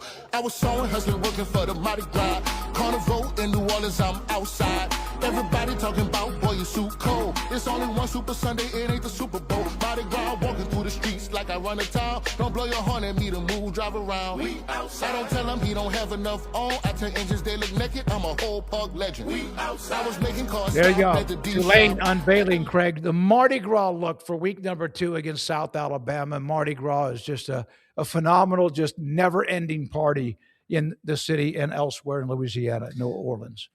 Yeah, those are really cool uniforms. I think they did a great job with those, and kind of like the little hip-hop kind of New Orleans flavor. Felt like I was listening to some old Cash Money in the background there, so that was very fitting. They hit all the right notes, and yeah, that was very New Orleans and very Mardi Gras, but I think they did a hell of a job in designing those. They look really, really cool. I think those are some of the best newer uniforms that we've seen, and certainly one of the better alternates that they'll break out. So, yeah, well done on the creative side of things by Tulane there, and an homage to the city of New Orleans as well. And, yeah, that's really well done, and I think that's going to be really cool to see in live action. All right, this is the one thing, and then we take a break and come back with Trey Wallace. This was, as I was shutting down my laptop, I saw this post on a reporter that was on his way. They was doing a story in Boone, North Carolina, home of Appalachian State. Look at just the picture from the airplane and the view of that stadium. There's a little bit of fog, but a really cool picture. Yeah, all the trees and green, and then there's the water, and there's the stadium, Appalachian State, as they were writing an article on them. We just talked about that yesterday when we were discussing the FCS and other schools and their records back in the day against schools that were a part of the Power Four. When we come back, Trey Wallace, senior college football writer for Fox. This is 365 Sports. Home Place Interiors, a place where you can get what you need when it comes to a throw rug, a place you can get a rug that will completely change the personality of your room at your house, a bedroom, an office room, a living room, a dining room, or wherever room you need to change it up, because the one you have, the rug you have, has kind of gotten old, or you're changing the color scheme. And they have that at Home Place Interiors on Lake Air Drive in Waco, because Selena and Stephanie know the business. John Proctor opened it up 20 plus years ago. He is still there and there for them to pick his brain and get his opinion. They will help you navigate changing up the landscape inside of your home with your rugs, carpet, tile, flooring, and much more. In fact, wood, tile, carpet, and vinyl plank flooring, their knowledgeable staff will help you with that. I've got wood flooring, a lot of it in the condo, and at times I'm like, does this need to be replaced with something maybe a little bit lighter, or does it just need treatment? And so I've talked to John about that in the past as well. 5-star reviews all throughout their website. Home Place Interiors, they've been around a long time, and they have rug season every single day. Flooring, carpet needs, they will help change the mood inside one room or many of the rooms you have inside your home and office with Selena and Stephanie, also Katie and John, 523 Lake Air Drive in Waco, and homeplaceinteriorstx.com. It's in the major leagues for 24 years, and let me tell you, I can feel it in my joints. Shoulders, elbows, and knees. Trust me, pain doesn't retire when you do. I tried everything to get rid of the pain. Nothing worked until QC Kinetics. Baseball legend Roger Clemens and other patients are getting lasting relief with QC Kinetics regenerative treatments. No surgery. I trust QC Kinetics. You should too. Let's commit to getting rid of all the pain. Schedule your free consultation today. QC Kinetics. Better starts here. With over 25 years of excellence in IT, Carrion Solutions is your trusted technology partner. From managed IT services to cutting-edge cybersecurity, our expert team delivers tailored solutions that drive success. Our portfolio includes products such as Veeam, Bitdefender, Microsoft, Cisco, and Fortinet. Call David Carrion and his team of experts. Call 888-522-2221 or visit us at carrionsolutions.com. Established in 2007 and independently owned, Alliance Bank Central Texas is committed to helping families and businesses meet their financial goals. From their tellers to their board of directors, they know the importance of superior service and competitive products. Customers have confidence knowing that their financial needs are in good hands. It's your bank, Alliance Bank Central Texas, with 2 Waco locations, 4721 Bosque Boulevard and 191 Archway Drive on Highway 84, and at alliancebanktexas.com. Member FDIC and equal housing lender. Hello, I'm Camille Johnson with Camille Johnson Realtors. We specialize in selling residential real estate agent all across our community, and we love serving all types of families. We have been in business at Camille Johnson Realtors for almost 9 years, and I have been a residential real estate agent for almost 40 years. And we love our partnership with 365. So thank you for partnering with me, and thank you so much to all of my clients who have made our company a success. Score big on your next ride during the Kickoff to Savings event at Richard Carr. Score your biggest savings of the year right now on Buick. Get a 3-row 2026 Buick Enclave and save $8,500. Or non-GM owners can save $6,750 on all 2026 Buick Envisions in stock. Get here now or go online and save thousands on Buick at Richard Carr. Find championship savings and win on your next deal at their Kickoff to Savings event at Richard Carr. At Richard Carr, we give you more. Pepperoni Magnifico.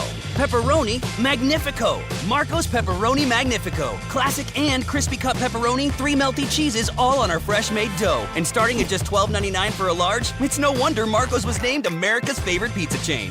This 4 o'clock hour is brought to you by Stonewood Dental, your one-stop shop for your dental needs, specializing in teeth cleaning, fillings, crowns, sealants, root canals, IV sedation, extractions, implants, bridges, dentures, full mouth restorations, and bioaesthetic dentistry. Our priority is your comfort from the moment you walk through the front door. Stonewood Dental in Robinson, Texas. It's time for the Smoak Show on 365 Sports with Craig Smoak and David Smoak.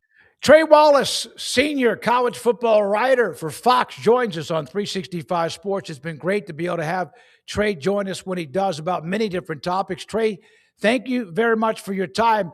I promise we will wait at least 2 or 3 questions before we get to any rulings, hearings, 10th Circuit Court, or whatever, okay? Is that that's fine. I will hold you to that. Within this 20-minute period, we're going to see how much we talk about lawsuits. I'm excited. You put out a list, and a lot of people have lists and stuff during the offseason about the coach's hot seat. You have Belichick, Norvell, among others. Fickle, who there's a stat we had up yesterday that when they don't run the ball like they used to run the ball, they've gotten away from it. The Belichick thing is just weird. How in the world Norvell has just fallen off the face of the map? Yeah, it's fascinating to me to see Florida State in the spot that they are in. I mean, I don't know. Let's go back 10, 15 years or whatnot. I mean, you could see a potentially better program and football team on the field. And so here's the thing. I look at last year, and my goodness, that Alabama win was essentially fool's gold, because you had everybody excited in Tallahassee about this. Folks around the ACC were like, whoa, wait a minute. We got to start paying attention here.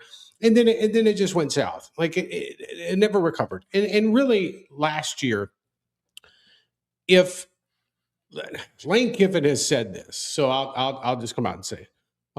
I think Florida State, they tried to make a push behind the scenes for Lane, and that even dates back the year before. A lot of people forget that even Florida was in that process of trying to poach Lane from Oxford. And then Florida State was the one, essentially they were having backdoor conversations, which that's all there is now in college athletics, to see what was going on in the brain of Kiffin. But at the same time, I look at Florida State, and I said to myself last year, what is the reckoning for this program? How bad does it need to get for the folks in Tallahassee to say enough is enough? Because where Florida State is right now is not where they should be. And I think with the amount of money, in my opinion, in talking with folks that they have been able to spend, I mean, they're not in the top echelon of college football right now in terms of spending, but there are enough people around that state and around that country that are willing to spend money to help this program. The problem is they don't have faith in Mike Norvell to be the guy to turn it around. I don't want to make it clear. Like Florida State, if they wanted to, they could have made a change after last season, but what it came down to was the financials. And almost the same situation that you saw at Wisconsin with Luke Fickell. That's where, to me, it's going to be very interesting, because if Mike Norvell comes out and let's just say they have 2 losses in the month of September. Remember, they got to play SMU and Alabama in the month of September. If you got 2 losses already, man, things just aren't going to go well. How much do you feel like Florida State also has this extra pressure of the big picture, the realignment aspect, the wanting to get into a Big Ten or an SEC, and feeling like, I mean, I think they'd be fine regardless if they won 4 games this year. They're still Florida State football, but it just feels like everything's kind of combining together at a very crucial time period for that program to kind of get right. Does that make sense? And I want to make it clear, we're talking about Florida State still, correct? Yeah, Florida State. Right, yeah, just trying to, look, you have to, for them, don't forget too, like, guys, we're on the brink of realignment in college athletics once again. Like, it's coming. Like, at some point or another, within the next 5 years, no matter what this legislation has to say, I think we're going to see some type of realignment. And it's going to be, hey, who does the Big Ten want? Who does the SEC want to go after? And you look at this, and Florida State, even though, guys, that brand sells itself, you have to wonder, it's like, how far down the road do you go? And you look at other programs within the ACC and think, okay, we have to figure this out, because economically and just for the product that we're putting on the field, we have to be in a lucrative spot that we can start moving things around if we need to. So there's a lot of different factors, like even what you were talking about, placement, and even then around the country is, what does Florida State look like in 3 years compared to they are now? To me, that's going to be the enticing part of where we are headed towards, especially with college football realignment, which is essentially down the road. Someone just put in the chat room, college football is better when Florida State football is good. Yeah, I agree. Like, I agree with that. Like, And they gave it, and the crazy part is, like I mentioned earlier, they gave us a little taste last year. Like we were all paying attention to that game in Tallahassee, and we're like, oh, did they figure it out? Turns out, no. Alabama had a horrible game. And I think at the same time, I go back and think of the old days with Florida State, and then it shouldn't be like that long ago. It shouldn't be. But I also think to myself, look at the coaches they've hired. Look at where we are in NIL right now in Florida. Like Florida State was paying players, meaning in the last 5 years, they've been paying players. They've been selective, but they've paid players, a decent amount to stay in the conversation. I just, if I take the reporter hat off for a minute, you just have to wonder yourself, why and how did it get to this point? And then also, do they actually have faith in Mike Norvell to turn this around, or did they do it last year just for financial reasons and the massive buyout that he had, that he would be owed by Florida State? And if that's the case, guys, we're going to find out very early in the season the threshold for these donors and boosters, how much they just want to sit around and watch a product that is not worthwhile. Yeah, it definitely seems like they're fastly approaching a breaking point in Tallahassee. Just the malaise over that fan base. You just can't sustain that in this day and age. You also wrote about, I found it funny, Colorado had a lot of rules for media coming to cover them, and you compared it to, was it a Dave Chappelle stand-up gig where like, hey, you got to take the phones away. Nobody can see this or whatever. He's not on a hot seat, Trey, because he's kind of still too popular to be on one. I think a couple years from now, then maybe we have that conversation depending on how it goes. But what do you make of Deion entering this year, and just kind of where Colorado finds itself? I mean, I guess they're still more relevant with him, but how relevant are they, do you feel? Yeah, and I found it. And by the way, I love the idea from Colorado. I love the idea for having the regular fan in the Boulder area, or they can make a short drive, be able to come out to practice, enjoy it, feel like you're a part of the team in a sense, get a behind the scenes look at stuff that you usually don't get a chance to look at. The only reason I did the Dave Chappelle thing is because I went to a Dave Chappelle show, and the minute I walked in the arena, they had me put my phone in this weird case, and I'm tripping out. I'm like, oh man, okay, what if something happens? Okay, yeah. You know what I mean? Yeah. So, but you couldn't, and reporters couldn't report on it. They could say, oh, a tight end looked good today, but you couldn't report on anything. And by the way, they're running it back and doing it again tomorrow. So I think that's really great for the community because, guys, I used to be on a beat every day. When you go out there, you're watching players stretch, you're watching them on a sled, and then you're watching the quarterbacks throw against air. You don't learn anything. So I give credit to the Colorado Athletic Department for doing that. But at the same time, we're talking about moving forward. Guys, I remember being in Fort Worth a few years ago to watch TCU and Colorado play and seeing what Colorado did. And then I went to Boulder for the USC game out there, and it was a different experience. And I think you lost some of that last year. Obviously, things did not turn out well for Colorado. I think this year, Julian Lewis is a deeper quarterback situation. I think that, he can progress. Obviously, I think they're going to have problems on the offensive line and the defensive line.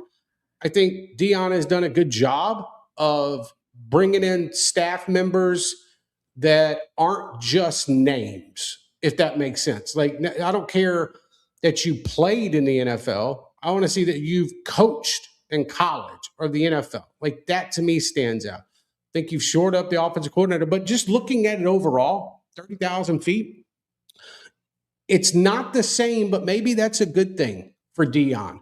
Maybe it's not the same hoopla in the offseason leading into the first game. Now, guys, we're gonna cover Colorado. Deion is a story. They have playmakers on that squad that are stories, but I think at the same time, flying under the radar a little bit, I think helps Colorado. And then look, because everything flipped, guys. 3 years ago, we were talking about Deion Sanders in Colorado. Now we're talking about Texas Tech in the Big 12. The storylines change. But I think overall, where is Deion Sanders in 3 years? I don't know. He might just say, you know what, I'm done. I'm good. I gave it a shot. I tried. There was some success. There wasn't a CFP. There hasn't been yet. Maybe there will be a CFP. At least a spot. But I think overall, what he was able to do and what he's been able to do to put a spotlight on the Colorado Buffaloes football program has paid off. I can't say the same thing for what's going on in Chapel Hill, North Carolina. Like you bring in a star. And he is essentially, and I know it's only been a year, guys, but in talking with folks around that program and around the ACC, Bill Belichick has driven the Tar Heels straight into the ditch. And I promise you that Michael Lombardi story and others, that's not done yet. You've got that hanging over them with 2.5 weeks left until the season opener. And they open in Dublin against, is it Dublin or London? Yeah, Dublin. Dublin against TCU, who's pretty good. Pretty good. Yeah, guys, if they go, if they go get drummed overseas and you have administrators around there that see that this ain't going in the best direction, how far does North Carolina get down? Because the brand will survive. North Carolina will survive all this. North Carolina will then go do the smart thing and go hire a football coach that knows what they're doing at the college level and don't have a bunch of guys in there inside the athletic department in the football building acting like they're better than everybody else. They'll go get a – hell, they could have got John Summerall 2 years ago. Look where they're at now with Bill Belichick. And I'm sorry. What was the main storyline for North Carolina football last year? His freaking girlfriend. Yep. His girlfriend and how bad they did in the portal and how they're going to be the NFL's 33rd team. It was just run amok. And the reason why everybody is not optimistic about this is because I can look at the roster and see what they brought in. I can look at the chaos that's going on behind the scenes at North Carolina, and I can see that this is a disaster. Could they come out and win 7 games this year, 8 games? Okay, maybe. I don't see it happening. Maybe. I'm just telling you, the first month of the season is going to dictate where North Carolina is about to go with this football job moving forward in the future because he's really only owed $20 million. And I know that's a lot of money, but from a university standpoint, North Carolina can afford it. That's another one of those ACC programs, kind of like what I said about Florida State. They're looked at as, the SEC will absolutely want them, and that's where they'll go, or the Big Ten would love to have them, and all that. But at the same time, it's like, you better get your ducks in a row for the next couple of years. Both of you guys. Because their brand's going to survive. Their brand's great. Somebody's going to go take that job. What they should have done is given Mac Brown all the resources that Bill Belichick is getting right now. Then we could have seen even though Mac Brown, that had kind of run its course, but it was a hell of a lot better situation with Mac Brown than it is with Bill Belichick. Yeah, and they didn't give Mac as much of the oomph when it came to NIL. They did that after he left, which we've had him on this show a handful of times, and he talked about that. And too. don't forget, and I know that this goes against a few things, but A.D. Bubba Cunningham wasn't really the guy that pulled the trigger on Bill Belichick. It was members of the board of trustees that wanted to go make a big splash, started talking to Bill Belichick, and then essentially put it in the laps of the athletic department. And here, go ahead, hire him.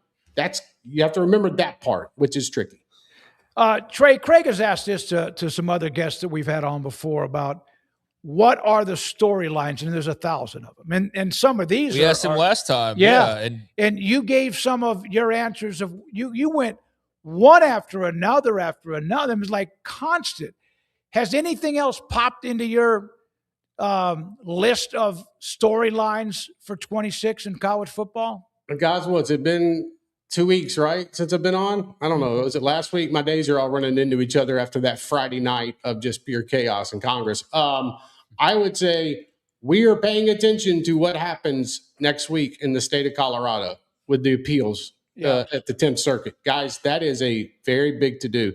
The NCAA released a statement on Tuesday night essentially saying they're not going to lay down. They're not going to surrender in this. So we're going to keep fighting. We've already appealed in the case involving the plaintiffs that were granted an injunction and a blanket waiver at the same time. That's why you're seeing schools that are bringing in athletes right now. We don't know if that's going to stick. But here's what I will say. If it does, and the NCAA does not win their appeal, or at least their stay, Because what they've asked the court to do is say, hey, look, put all of this on hold until we can figure out if you're going to agree to our appeal or not. Make all this outside noise stop, where players can go to schools and play the 5th year, and you've seen it in college football. You're definitely seeing it in college basketball. That should come. I'm not in the appeals court mind, but they've asked for certain things. I think it comes maybe like by next Tuesday or Wednesday, if I'm being honest with you. That's going to turn into, in my opinion, one of the biggest stories that we've seen in college athletics in quite some time, because I'm told all these players that you see that are now enrolling with football teams are going to play this upcoming year and whatnot. To me, that's not the main story. Mm-hmm. If this junction continues and the NCAA doesn't win an appeal, guys, I asked an attorney the other night. I said, man, give me a guesstimate. How many players would technically be eligible underneath this blanket waiver granted by Judge Sweeney? And they told me 20,000. Jeez. What the hell are you going to do with 20,000? And by the way, personal opinion here, the NCAA is fighting all of these cases and not granting a blanket waiver because they know the minute they grant the blanket waiver, guess how many athletes then become eligible without roster spots? Thousands and thousands of athletes become. Guys, we're talking about Olympic sports, javelin, swimming, baseball, football, basketball, rowing. I'm just saying it could get very complicated. And in my opinion, that is why the NCAA has put their foot in the ground and said, we're going to fight it. And according to their statement last night, they said that this is exactly what they were going to do. And their words were, I mean, I'll look at it right here and I'll give it to you. When they said last night that they were not going to retroactively give a blanket waiver, we stand behind and will continue to fully defend the membership's decision. That means they're going to go to court and they're going to fight every case. Yeah, and Trey, I mean, people love to bash on the NCAA, and they've given plenty of reasons to do so, but it sounds like they don't have a choice because of what you just laid out there. I mean, it's either complete chaos. Yeah. And I can already see it setting up to where the class of 2023, if all of these thousands come back, now granted, they wouldn't all have spots, but they're going to take some spots. The class of 2023 says, well, we were adversely affected by all of the 2022s, and I got pushed off the roster. And it's just domino effect. The crazy part is about that is I'm not going to try to put myself in the NCAA shoes in making this decision, but I will say they could have made a decision regarding a blanket waiver or the eligibility of the 2022 class back in January. Right, yeah. When the portal was still open, you could still figure out roster spots. And then, by the way, they could have said something, even though they'd have been sued by football players, they could have said something while the basketball portal was open. So they can't do it now, because if you do it now, you're saying, okay, we're waving the white flag. We cry uncle. We're done. And now they'd have to figure out, what the hell do we do with all these thousands of players that are eligible and no spots for them to go to? I saw a quote you had from Ryan. Is it Downton? Yep, Downton out of Texas. Who said that the NCAA keeps calling it the membership decision to exclude the class of 2022, but neither the NCAA schools or the coaches got a vote on the proposal. And that's what the NCAA is saying. And he is saying that that's not necessarily that this was not up for a vote. Is that right? I mean, technically, I guess you could say that. Also, remember, that's an attorney for the plaintiffs in all these cases. Yep. So might be certain things that are a little bit exaggerated, because a lot of times you get the opinion of coaches and whatnot in these matters. But yeah, I mean, technically, if you're talking about, the NCAA made the decision and they didn't get the vote from every single coach that was involved, and the opinion of players. So, I mean, technically he's right. And so I just, I could break that down 18 different ways, but we're at the point now where this is only going to ramp up, guys. I'll leave it at this. We keep seeing cases being filed on a daily basis and plaintiffs being added to cases. Guys, I'm telling you, it's Wednesday. Watch for Thursday and Friday, and then watch before the decision that happens in Colorado, I think some more chaos can play out. And guys, just looking at that calendar, if we get to next Tuesday and Wednesday and that 10th Circuit does not rule in the favor of this motion from the NCAA, it's going to be chaos. Just pay attention. Right as the season begins. What was the last thing? What was the letter from Greg Sankey to members of the SEC saying, hey, there's a lot going on here, but we have our own rules and all that? Was that him just throwing a shot across the bow? That's him telling everybody to be careful. Be careful. Tony Petitti's done the same thing, essentially. Jim Phillips from the ACC has. Brett Yormark from the Big 12 has. Guys, we're in waters right now that are uncharted. If you need anything, hit us up. We can answer some questions to the best of our ability, but be careful and pay attention to the court system. All right. Trey, as always, thank you, sir, for your time. I appreciate you guys having me. Look forward to doing it again. Great follow on Twitter. Great follow from what he writes, from all the legal stuff to just plain old college football. Just good old college football. Trey Wallace from Fox, senior college football writer. All right, when we come back, there's a couple of more stories we need to get to. Also, Sam Ehrlich will give us, from an attorney's point of view, what's going on. Back to the legal, Yeah, because it gets to a point like we try to at least. I had someone call me, text me, whatever, on Friday out of town. They say, hey, you guys have done, and I'm not patting this on the, he was saying, you guys have actually done a great job of not making it complicated.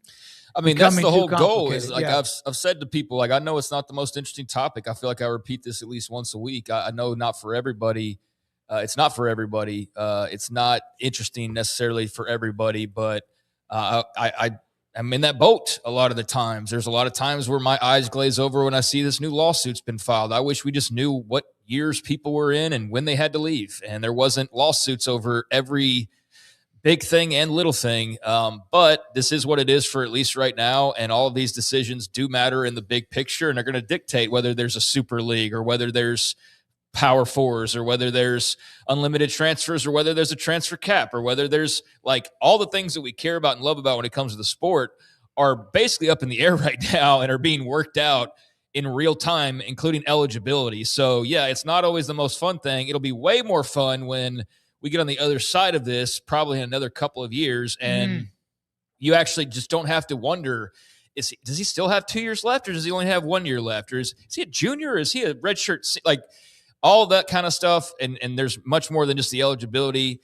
It's getting sorted through, but yeah, I mean, it's part of the stories, and we're not necessarily trying to, especially since we're doing like 2.5, 3 hours a day of like just hit every video and hit the algorithm perfectly. Like I saw somebody the other day who's a creator, and they're like, oh, we don't talk about the law stuff because when we do, the numbers go down. Well, we're not really worried about that. So like we can afford to just get it into it and hopefully help everybody who is interested in it understand kind of what's actually going on, and not just, headlines that maybe be a little bit confusing. So I'm glad that we do flesh it out. Although, yeah, at times it can be a lot, but there's also times when it's kind of interesting. And Trey's been a guy who I think's been a newer addition to the lineup that has helped make it more interesting just because of his passion for it all and his frustration that's similar as well at times.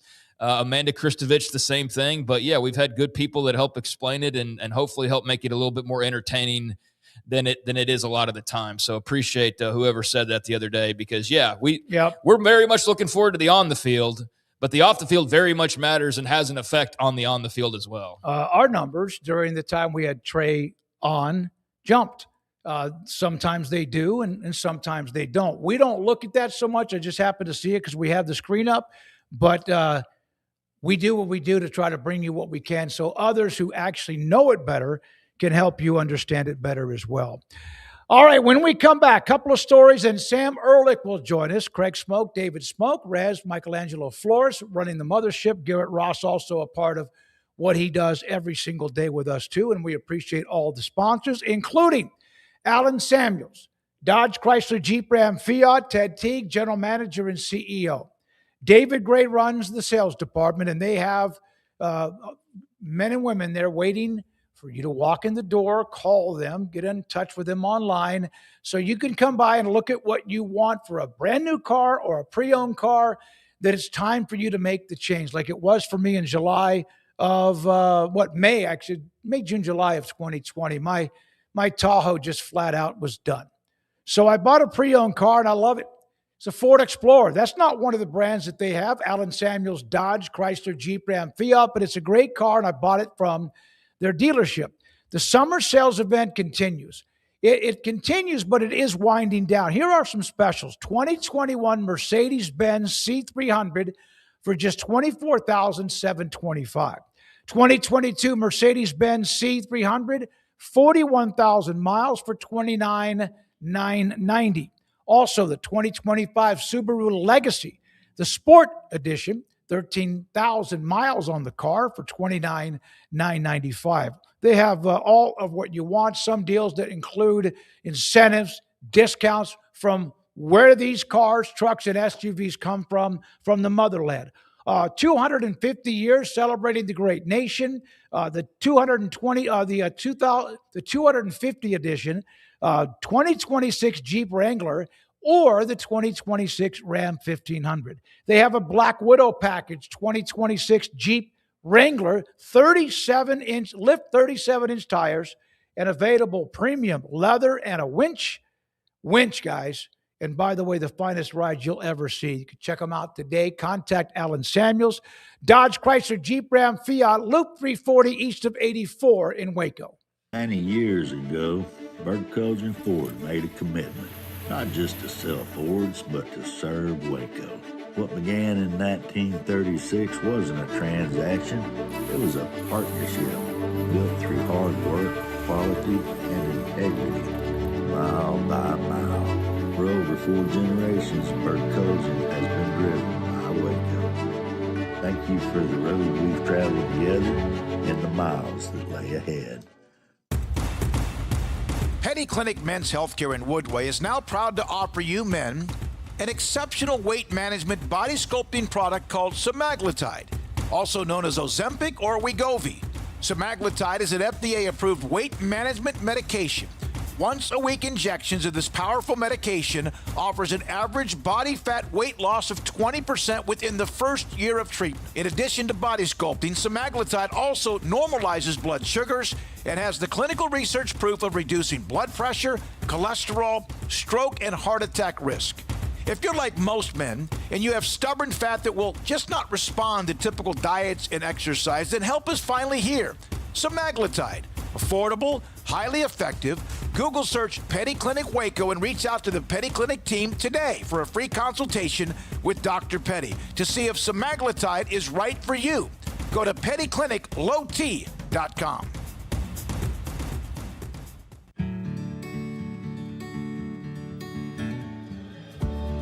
Whatever it is you wrangle,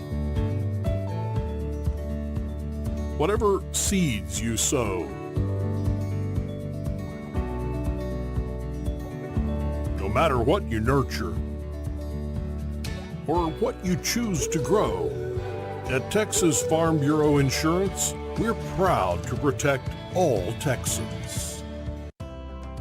When you play hard, sometimes you fall hard. Sports injuries require special treatment. At Southwest Sports Medicine and Orthopedics, our team of expert doctors provides athletes and active adults with comprehensive sports medicine care, diagnostics. Whether you're in high school, college, or beyond, we'll help you get back on the field. Call on the team physicians for Baylor Athletics. Call Southwest Sports Medicine and Orthopedics. I pitched in the major leagues for 24 years. And let me tell you, I can feel it in my joints. Shoulders, elbows, and knees. Trust me, pain doesn't retire when you do. I tried everything to get rid of the pain. Nothing worked until QC Kinetics. Baseball legend Roger Clemens and other patients are getting lasting relief with QC Kinetics regenerative treatments. No surgery. I trust QC Kinetics. You should too. Let's commit to getting rid of all the pain. Schedule your free consultation today. QC Kinetics. Better starts here. At Tarleton State University, we believe your education should fit your journey.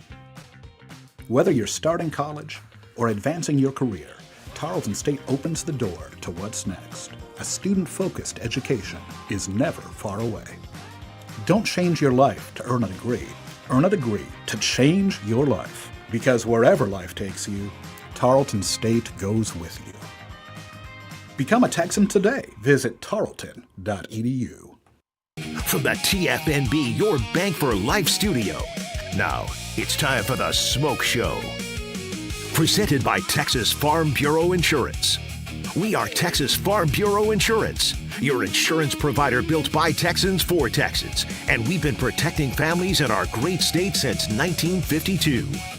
TFNB, your bank for life, serving Central Texans since 1889. It's time for the Smoke Show on 365 Sports with David Craig and Craig Smoak. And here we go as we head into the 5 o'clock hour, just around the corner, Sam, early. Craig, I asked John Wilner earlier about, he has an AP top 25 poll. I know that people, when they see it, which is the coaches, the AP, there's the Super 16 from the Football Writers Association. One of the first things you do is you look for your team. If you're a fan, you look for your team, and they're too high.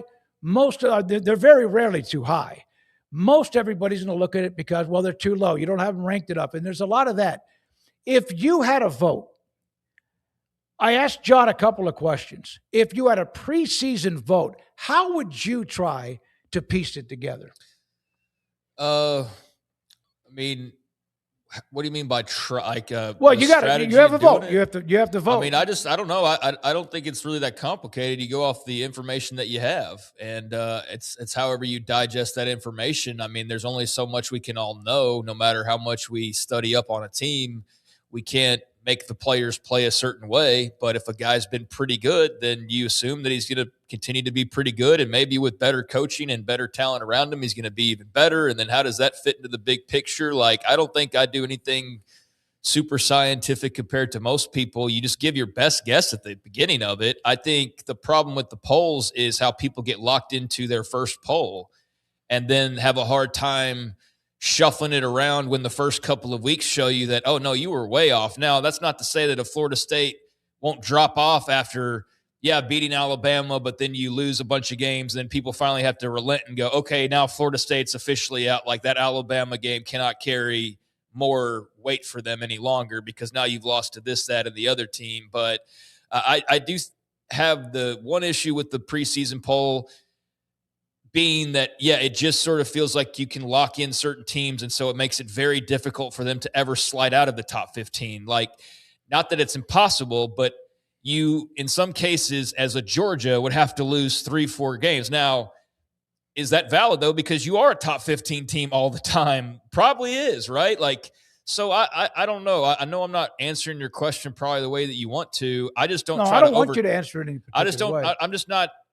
I guess for me, I don't try to overcomplicate it. I go off of the information that we have. I'd put my poll together. I think, let's say Texas is 1, Oregon's 2, Ohio State's 3, whatever. And then I'd be very open to, after that first weekend, not overreacting to everything because it is the first weekend, but realizing like, oh, damn, they looked way better than I expected. Let me bump them up more than just inserting them into the back half of this top 25. Right. Or let me do more than just drop this number 9 preseason to number 11. Like, it's a deal with those rankings where you're kind of damned if you do, damned if you don't. And I found that in doing the Mojo rankings the last couple of years is I'm just going to go strict power rankings because it's just simpler to look at it that way. But even then you do that and Texas Tech loses the game. Are you going to drop them any lower than a spot or two in the Big 12, for example? Or if you're Texas and you lose a game, are you going to drop them to like 7 in the league? No, of course not. You're going to give them some benefit of the doubt. So, but the preseason poll kind of bakes things in. But I do think eventually we get to where it needs to be for the most part. You're never going to make everybody happy, but it works itself out. You say bakes in. That's true. If you are a voter and you ever get to the point where you go, well, it's Alabama, I can't have them out of the poll, then I think that happens a lot, though. I do too. Yeah. Oh, no, I absolutely. Or whatever, whoever you might be. But then there are teams that perhaps you do have in the top, let's say 8 to 15, and they lose a game and you have no problem knocking them down to 18. You can't do that. You can. That's human. You can. But I think that's part of the dangerous part of that's part of the danger of having a vote when you are already yourself well, Alabama can't be unranked, Well, and they're 1-3. That's why the polls are just a fraction of this, Yeah. if at all, for some people. And that's why they're just fun more than anything, because they really don't matter outside of putting numbers next to teams on TV to make it more enticing for the casual viewer to watch, or just to further amp up the regular viewer. So, yeah, if I'm looking at number 3 Pittsburgh versus number 7 Nebraska, which that's clearly me just throwing stuff out there. Yeah. With all due respect to both programs, but I'm just randomly throwing out there, then yeah, that looks way cooler than just Nebraska versus Pittsburgh. It's number 7 versus number 3. So I totally get why they do it for marketing purposes. I don't have a problem with so much the moving up and down. My big problem with the preseason poll, and I don't think we should necessarily do away with it, but because I do think it's mostly for fun, is just the way that some people try to weaponize it and use it at the end of the year. So, we're counting the top 25 in week 1, even though 4 of those teams that you played are no longer in the top 25. But you're claiming that you had 6 games against top 25 opponents, which you technically did. And we get into that conversation about, are you counting at the end of the year, or are you counting the beginning of the year? And people, as they are wont to do in college football, do whatever makes them look the best. That's always the answer. And whatever the question is what makes us look the best? Sure, we'll claim that national title. Sure, we'll add that, this, that, or the other.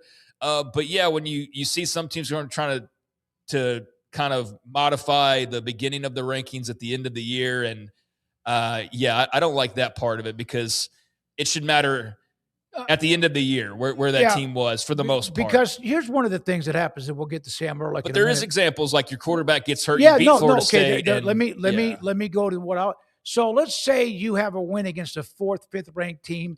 At the time, they're 5-0. And let's say week 7 or 8, they have a major injury, which is part of the game. It's part of the attrition. It happens. And then they lose 2 or 3 down the stretch. If you're in this committee, that has to be discussed.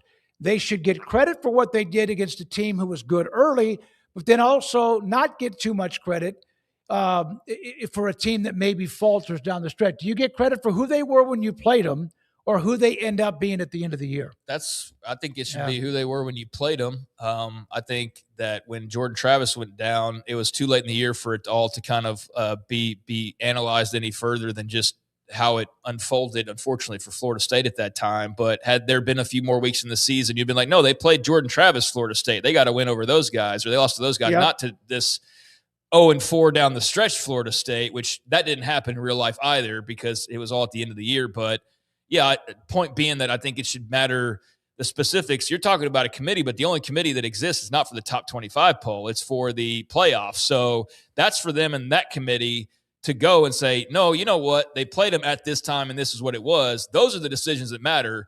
The beat reporter for the Cal newspaper, who's trying to graduate next semester, who may or may not be paying super close attention to all the teams in the country, I'm just taking that for what it's worth, and I think you can tell pretty quickly on individual polls who's paying attention and who's not, and what they're paying attention to and what they're not paying attention to. And that's why it's a good thing to have dozens and dozens and dozens, because it all balances itself out ultimately, and you end up probably where you need to be. I agree. First of all, to take on that role, there are some that maybe want to do it because they're asked, and they, oh, yeah, sure. And some that may want to do it because they feel like they know more. And then there's some that, it'd just be cool to do. I'd be a top 25 voter. I'll get yelled at. I don't care. I have had people contact me after my Heisman vote. Vote only 3 names, 1, 2, and 3. I've had some people. Usually it's because they're just a fan of whoever didn't win, or I didn't. And that's part of it. We're now joined by Sam Ehrlich, Boise State University sports law analyst, who has burst onto the scene as so many other things in college athletics have happened as well. And Sam, thank you, buddy.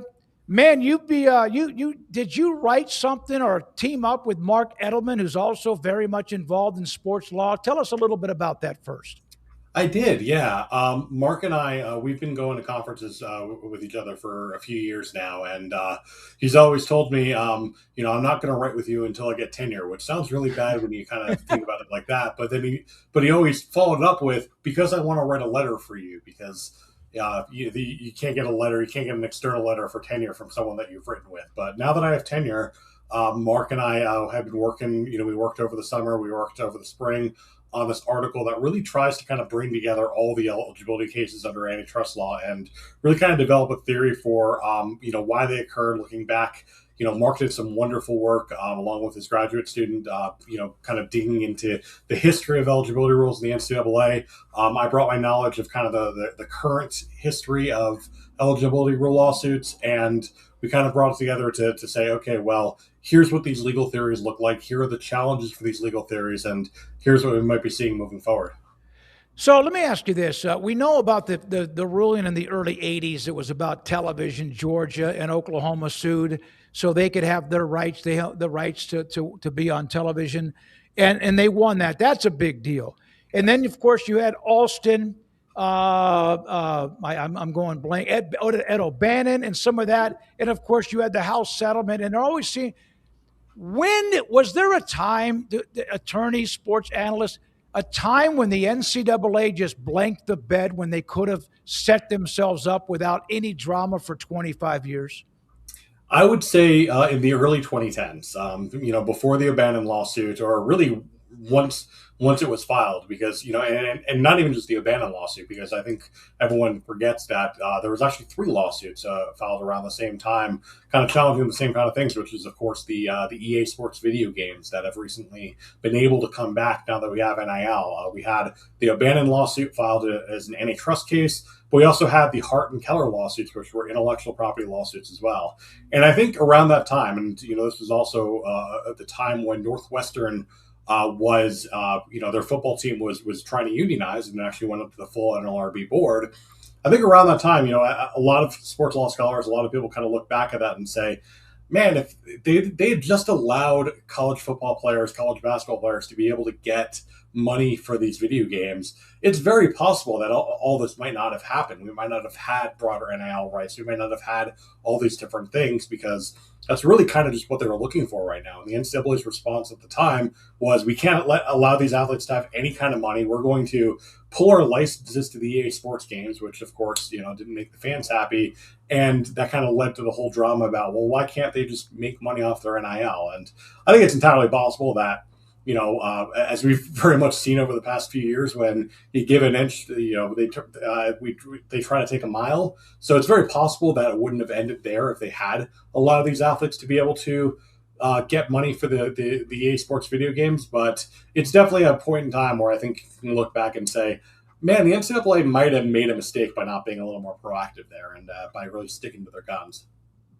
Sam, we are about 3 weeks away from the start of the season. There are now thousands of players waiting to see if they have extra eligibility or not, and dozens that are finding out in real time, it feels like.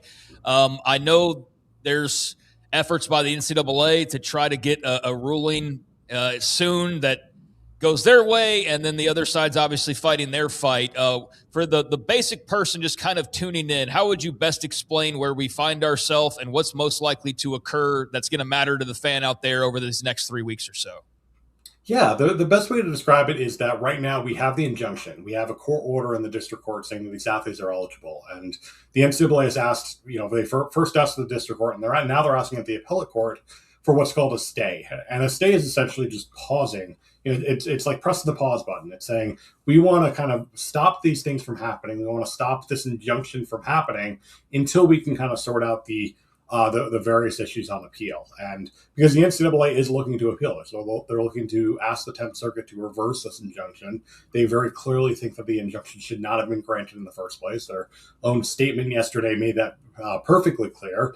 And they're asking the appeals court to step in and say that the district court messed up by giving this injunction. But it's kind of interesting in this sense because, I think for the athletes, for the coaches, for everyone kind of involved, for all the fans, this stay is kind of the whole ball game. Like at the end of the day, appeals courts work really, really slowly at times. You can have expedited decisions, but even then, they often take a few months to actually kind of resolve themselves. So for the spring sport athletes, for basketball players, there's a possibility that the appeals court could rule before those seasons and in a way that kind of makes that appeal decision actually meaningful. But especially for football players, certainly for football players, but really probably for everyone else, whether the stay is granted is probably going to be the whole ball game. It's probably going to really determine whether these athletes are eligible, because even if a stay is granted, and I don't think this would happen, but if a stay is granted and the appeals court later finds that the injunction was actually properly granted, it puts the injunction back into effect, but at that point, it's probably too late. And conversely, if the stay is not granted and the appeals court finds later that no, the injunction should not have been granted, it's again probably too late, because a lot of these athletes are already going to have finished out their season. So Monday, when the last brief is due, and we're probably going to see a decision by the 10th Circuit either on Monday or, at most probably a few days after that. That's going to be a really important decision from the 10th Circuit. Excuse me if this is a dumb question, but for those 22 athletes especially that are trying to find out right now, would this be something they revisit again in a few months, or would we be firmly under 5? Like, does that make sense? Like, would this be something if they're not cleared for this year, but hey, we still feel like we have that eligibility we were after, we need that for next year? Like, can you explain that for me? It's certainly possible. It is absolutely certainly possible that they could file a lawsuit and say, yes, we're not able to do this in time for this year, but we were supposed to get that 5th year, and to properly kind of compensate for us, to properly put us in the place that we should have been if we'd gotten that 5th year. We're going to let the process play out a little bit longer, but we want to be able to play in 27, 28 instead of 26, 27. So that may certainly be a thing. I think it's probably more likely that those athletes seek damages, or I think, as we're seeing in a lot of these other cases, file their own lawsuits and try to get an injunction kind of on their own terms, which is something the NCAA is very unhappy about. They're trying to bring all these lawsuits together. They're trying to argue that, like the Wisney injunction, the injunction in Colorado, really kind of precludes other athletes from filing these own lawsuits. But we're still seeing those lawsuits being filed, and we're still seeing injunctions being handed out. So the NCAA is clearly losing that battle. But of course, it takes a lot for a lot of individual athletes, or even in these groups, to file their own lawsuits. I've said this flippantly, but if Sam Ehrlich, Michael McCann, Tom Mars, Darren Heitner, Ryan Mulvaney, on and on and on, were working for the NCAA, would they be losing these lawsuits? Well, I can't speak for the rest of them, because they're all excellent lawyers. If they had me, they'd definitely be losing. There's a reason I'm in academia and not in private practice anymore. But I think more so, going beyond that, I think it's really important to note the NCAA has hired excellent attorneys. Like, these are very high-class attorneys. Rakesh Kelleru, for example, their lead appellate attorney, is frequently known as one of the best attorneys in the country. Taylor Askew, who's leading the charge in the district court, he's also a very, very good attorney. And their success in a lot of these cases have really borne this out. I think it's just difficult because, especially right now, a lot of the facts are looking very bad for the NCAA. And the NCAA, it's one of these things where, you want to point to the lawyer and say the lawyers are doing a bad job, but oftentimes it's more on the client than it is on the lawyers. Yeah, so if the NCAA get what they need, the ruling they get early next week, is all hell about to break loose? Or does that, what happens then? If the NCAA gets the ruling that they get next week, I think all hell breaking loose is probably a good way of putting it, because we're going to see more of these lawsuits. We're going to see more of these individual state court lawsuits. We might even see an emergency state petition or emergency kind of reversal petition at the Supreme Court by the plaintiffs' attorneys. I don't know.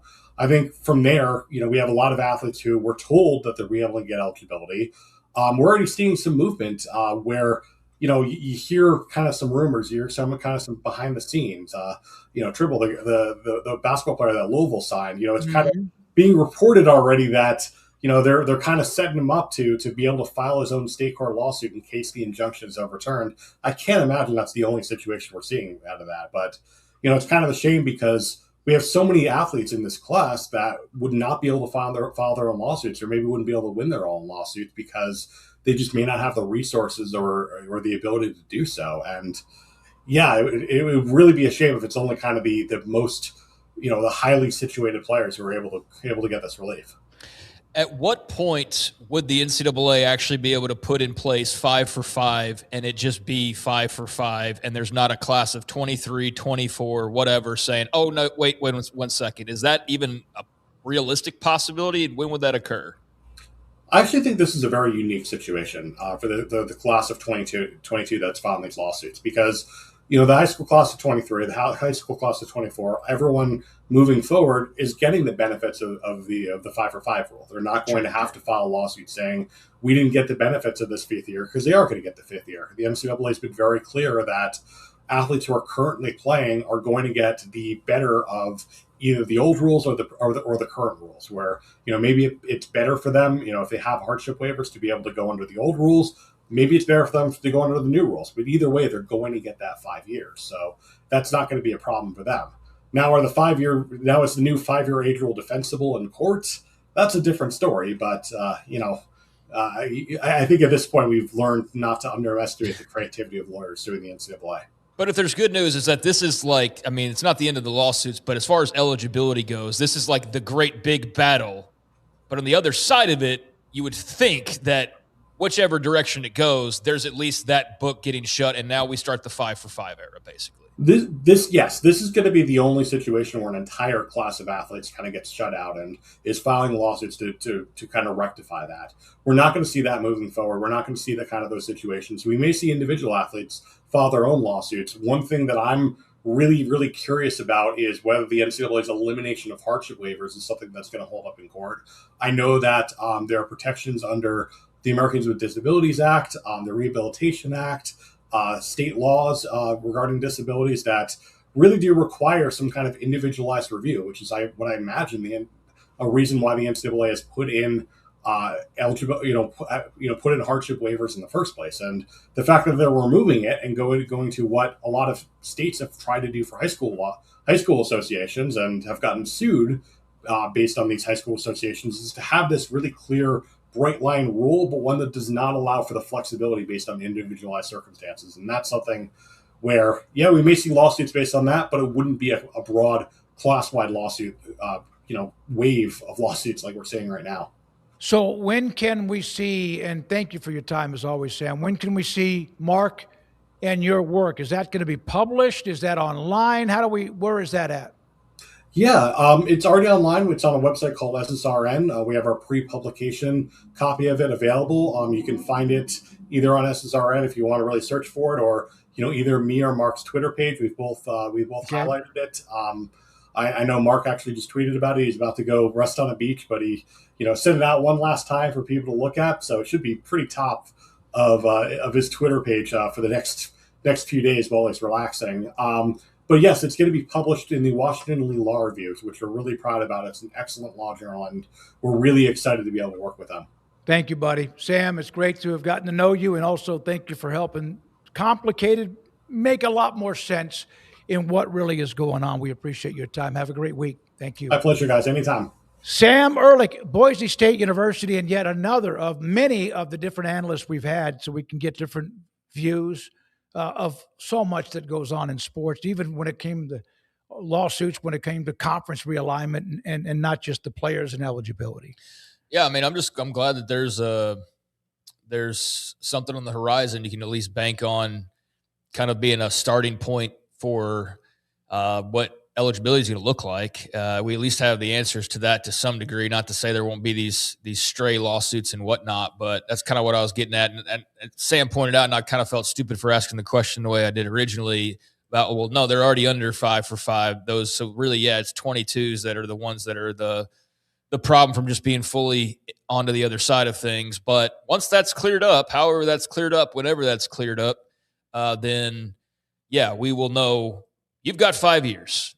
Everybody that's playing next year, whatever year they're in, 3 or 4, they've got 2 or 3 left, whichever they are. And that's going to be nice and simple and clear and not like this convoluted mess that we've had thanks to COVID the last several years, where that just threw everything for a loop. And we're still sort of unraveling and untangling everything that occurred during that time period. So yeah, that's good to know. I think the part about I had to ask him about the athletes that maybe try to do this again next year, because I don't think there's going to be spots for everybody. Like all you people who have a year, all you people that have another year, great. Doesn't mean there's a spot for you. Like, because a bunch of y'all aren't good enough to come back and play. A bunch of y'all are probably aged out for what anybody's looking for at this point. Right. A bunch of y'all, there's just not roster room. So yeah, there's going to be hundreds of people who are going to look into it. And in reality, there's going to be some layer of dozens that will actually be probably worthwhile enough to bring back for people. So yeah, this isn't like the chaos and all hell breaking loose. I mean, yes, sort of, but also not necessarily, because some guys, a D tackle at Baylor gets a random year of eligibility, or this guy at San Jose State gets a random year of eligibility, but it's not as like everybody's entitled to a spot on a roster just because they're eligible for it. So I think the chaos will be limited by that. And now if we were to say, all right, roster limits don't exist and everybody's got this extra year, well then hell. That might be the next thing people go after. No. So do you think that if a player is declared that has another year that didn't think he did and he wants to go play football at where he was or another school and there's no room, is that going to then lead to some sort of a lawsuit that he is not being given the chance? That's almost what I was asking him about. Like, if you come back and you don't have a spot anywhere and you didn't enter the portal, so you can't transfer anywhere. Right. You have to go back to your old school. Your old school doesn't want you. And that's what I'm saying is, like, most of these athletes, I don't think their schools probably want them back in most cases at this stage.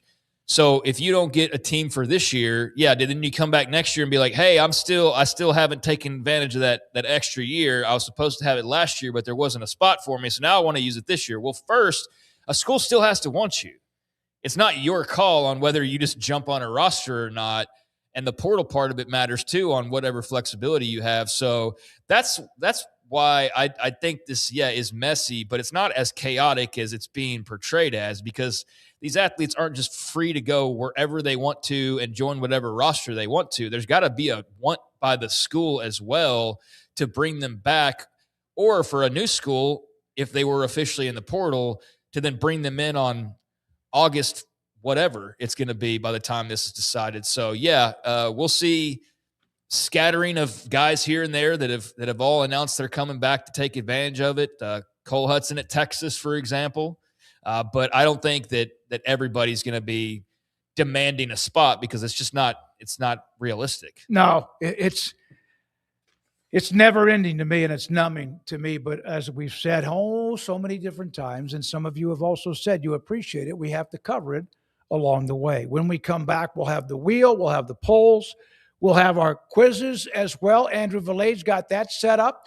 We do appreciate your time. This, the Smoak Show on 365 Sports. Have you heard of the new IRA? Insured Retirement Advantage, strategy for younger, high-income earners, small business owners who want to get serious about retirement. The Insured Retirement Advantage can help you. Here's how. Build a tax-free income stream for retirement, protect your family's legacy, and also keep your capital working efficiently. If you don't have to have some like mega ultra high net worth status to qualify, but you have to be making a good living and also worried about your future, you can call this number on the screen for North Star Funding Partners at 623-256-6902, NorthstarFundingPartners.com as well, and tell them 365 Sports sent you. It's the summer event at Allen Samuels in Waco. Check out the new 2026 Jeep Gladiator Mojave. Your choice is 0% for 36 months or save $10,000. Take off the top, hit the road. Allen Samuels Jeep. Come by, let's be friends. Have you heard of the new IRA, the Insured Retirement Advantage? It's a strategy for younger high-income earners and small business owners who want to get serious about retirement. The Insured Retirement Advantage can help you build a tax-free income stream for retirement, protect your family's legacy, keep your capital working efficiently, and you don't need ultra-high net worth status to qualify. Call 623-256-6902 or go to NorthstarFundingPartners.com and tell them 365 Sports sent you. It's time to compete against yourself, finding too many excuses not to work out combined with bad eating habits, and Waco Regional Tennis and Fitness can help reach inside your competitive soul. Discipline, getting results you've only dreamed about, personal training, group exercise classes, and even a tanning bed, world-class tennis facility, and pickleball courts and lessons available. Waco Regional Tennis and Fitness, spacious, clean workout rooms, free weights, state-of-the-art technology, weight training equipment, and no intimidation. It's time for you to react today, not tomorrow. at Waco Regional Tennis and Fitness on Lakeshore Drive in Waco.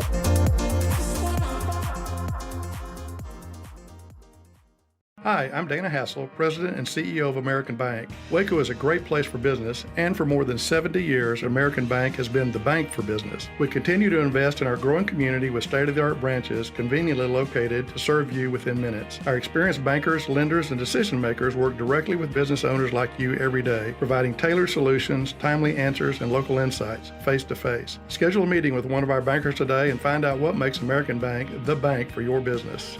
Member FDIC.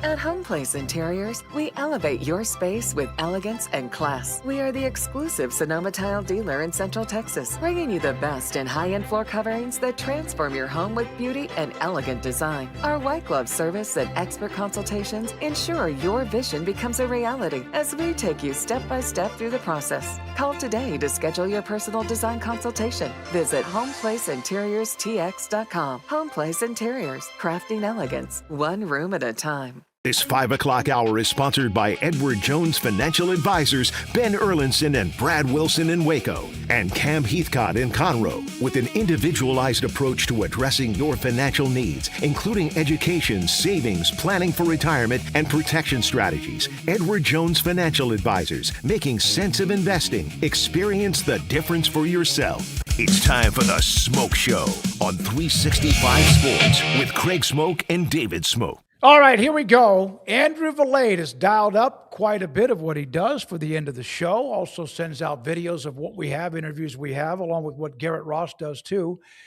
And let's spin the wheel, Rez.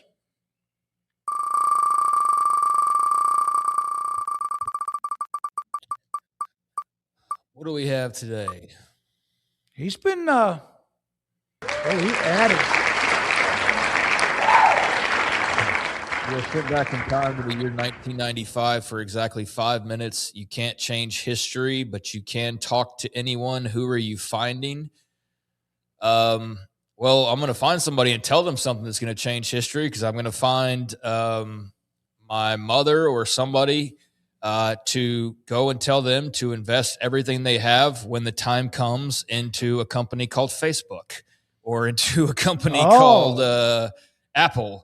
Which would have been around in 95 already. But that's what I would do. The old Michael J. Fox and Back to the Future, just a slightly different way of changing the family's wealth history. But that's what I would do. I'd be like, hey, in a few years, there's going to be a Facebook stock that comes out, and I want you to take every cent you've saved and go pour it into that, or something along those lines. That's where my brain goes immediately. You know how selfish I am?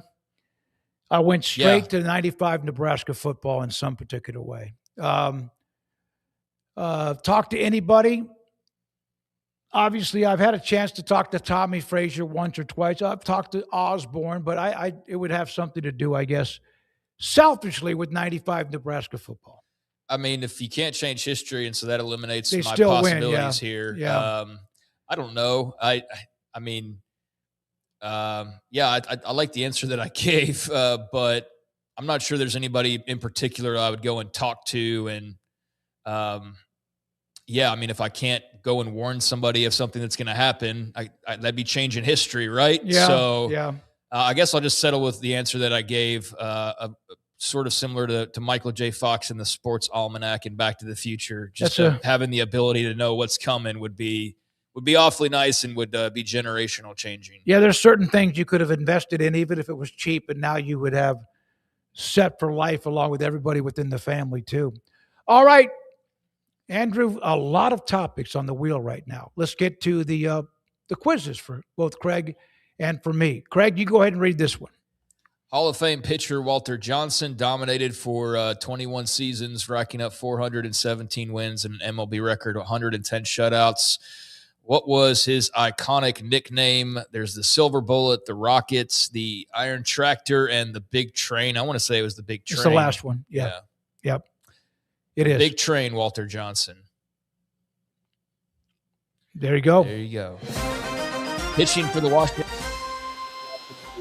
because his fastball whistled like a locomotive. After 18 years, he pitched 4 scoreless relief innings to win Game 7 of the 24 World Series. In 1936, he joined Babe Ruth, Ty Cobb, Honus Wagner, Christy Mathewson in Cooperstown's inaugural class. So, yeah, I know you were a Walter Johnson fan, correct? Yeah, because he's part of the Washington Senators, and of course they go back. There's some different places they were, but as a Washington Senators fan, when we lived in Virginia, and even before that, when I was in Arizona, Walter Johnson was maybe, if you look at the franchise history, perhaps the greatest player they've ever had, attached to the Senators, and then, of course, became the Texas Rangers. More than Frank Howard?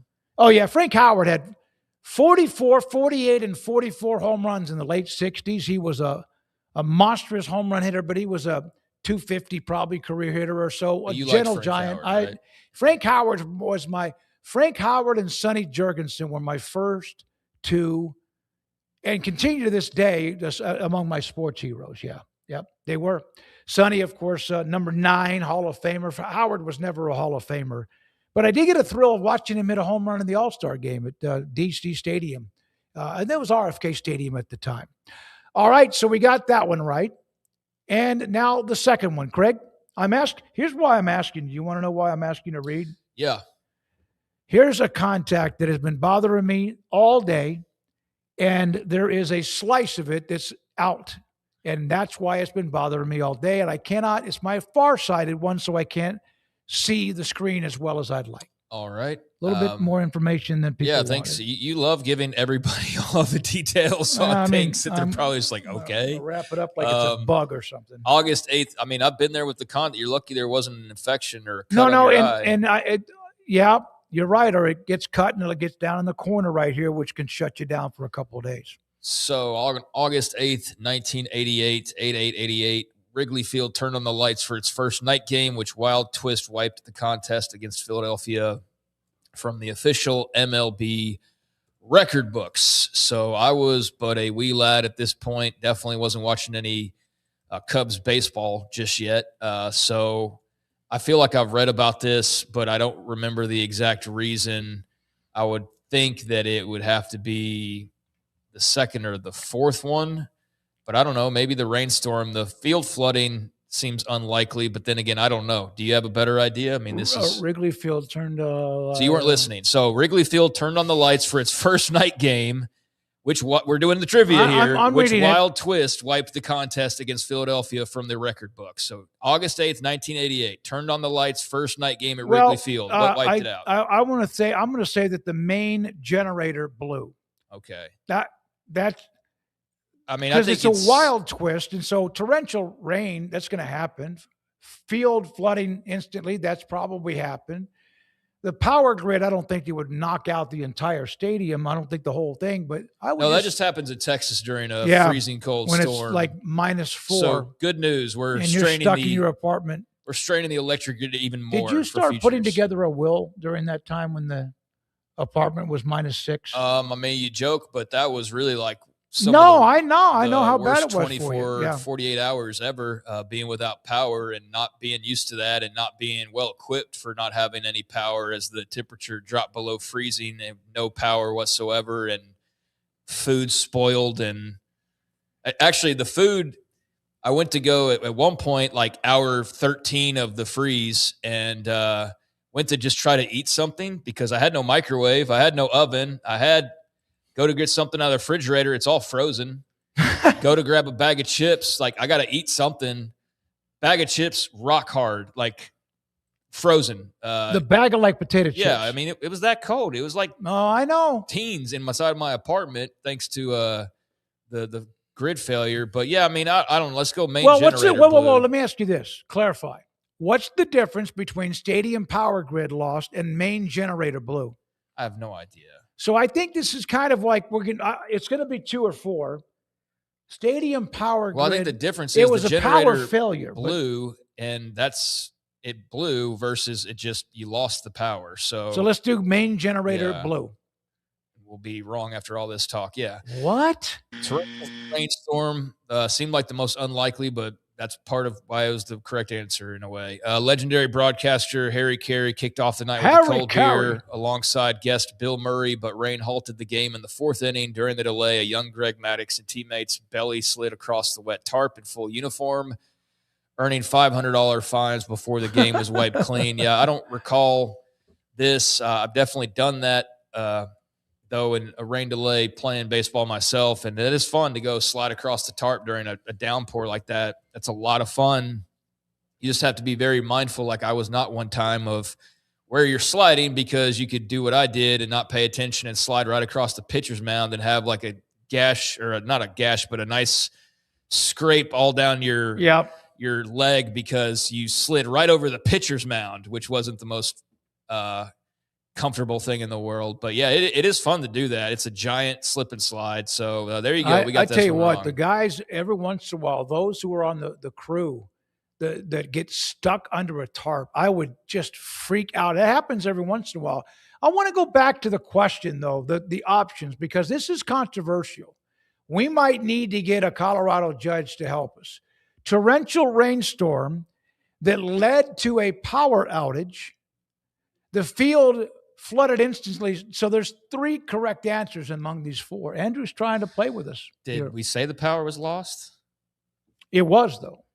Okay, I don't know. I didn't put together the question. I have no idea. And all I know is we got it wrong. So whatever version you want to put together for why we got it wrong regardless. So there you go with 1-1 on the day with trivia. Okay. All right. We were 1-1. That's 1-0 to 1-1. We usually are 2-0, but not today. Let's look at the poll results of 12. This is a story for off the radar tomorrow, maybe. The Lakers. The Los Angeles Lakers, one of the iconic brands in all of professional sports, sold for $12.5 billion today. And was this the ultimate sports brand, the Lakers, or valuation is absurd? I mean, you're worth whatever somebody's willing to pay for you. So, I mean, from that way of thinking, do you think the Lakers are the ultimate sports brand? I don't. I mean, I think they're top 5 easily. They're easily top 3 to 4, yeah. But I'd say the Yankees are still the Yankees, the top Cowboys.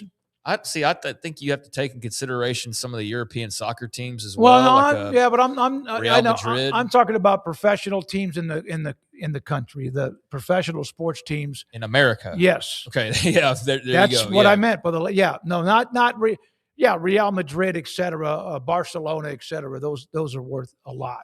So, I mean, again, I think you're worth what somebody's willing to pay for you, but I think that the 12, I mean, I think it's just we're dealing with funny money, kind of like a lot of the stock stuff right now, where it's just all just fake as hell. It's just overblown, and I don't think we're really at a point where you can justify $12.5 billion for a franchise. You see these tags going up so quickly. I mean, we're going from just a few billions a few years ago to now we're like not far off from $20 billion franchises here pretty soon. And I understand there's reasons as to why, like television deals, but I do think it's just funny money, like a lot of stuff nowadays. And the rich just getting richer, and just name what you're worth. And there's somebody out there that seemingly is willing to pay for it. I also feel like is the case a lot of times too. So I mean, they are worth that because somebody's willing to pay for it. But I think that we've just shot past the point of being sensible about these things. It's no different than people who see someone who they think is beautiful and they want to date them or marry them, or to the eye of the beholder. Here's something that I do know. The $12.5 billion cost tag has then now made the Cowboys, who are worth $13 billion going into the day, according to Forbes, they're now going to be worth $15.5 billion. The Warriors are number 2. Lakers and New York Giants football franchise were number 3 and 4. Rams and Giants, and the Lakers were 5th at $10 billion valuation entering the year. All right, there we go. So no, valuation is absurd, 68%. And like you said, you're worth what someone thinks you're worth. All right, thank you very much for the poll questions. Another one. Where do you stand on Major League Baseball owners proposing a $245 million salary cap and $171 million floor? In other words, if you're the Twins or Kansas City or some of this Milwaukee, you have to spend at least $171 million. But the Dodgers, who have almost doubled that number at $245 million cap. I mean, if I was a baseball player, I'd say no, I'm not for Absolutely the cap. But as a fan of the sport, that feels like the whole Dodgers payroll versus the teams that refuse to spend as a strategy. Yeah, it's absurd. You're not even playing the same game. It's kind of like college football and comparing Ohio State to like the lowest of the low teams as far as payrolls or NIL figures go, and trying to say like, no, they play the same sport. It's like, yeah, technically they do, but also kind of not really. Um, you don't have to spend big to win, and even if you do, doesn't mean you will. We see plenty of franchises, the Rays, remain relevant. Rays are amazing. Yeah, the Mets are a joke. There is a science to it still, no matter how much money you're spending. But as a sport, I do think they got to corral some of this. I think it's gotten to the point of the extremes are pretty ridiculous. And the fact that the Dodgers have found a way to just kind of push off money to where it never seems to really ever matter. I know it does, but it doesn't because there is no salary cap. I just think that, yeah, we've gotten to a point where we got to kind of corral this thing a little bit because it's just gotten sort of absurd how much Ohtani's going to make in 50 years from now while he's playing right now. Like, and not on a Bobby Bonilla deal type of thing, but on we're just pushing this all off because you're making so much in sponsorships. We don't really have to pay much for you now. And then you could there's just too many workarounds. Well, the NFL does that with the cap.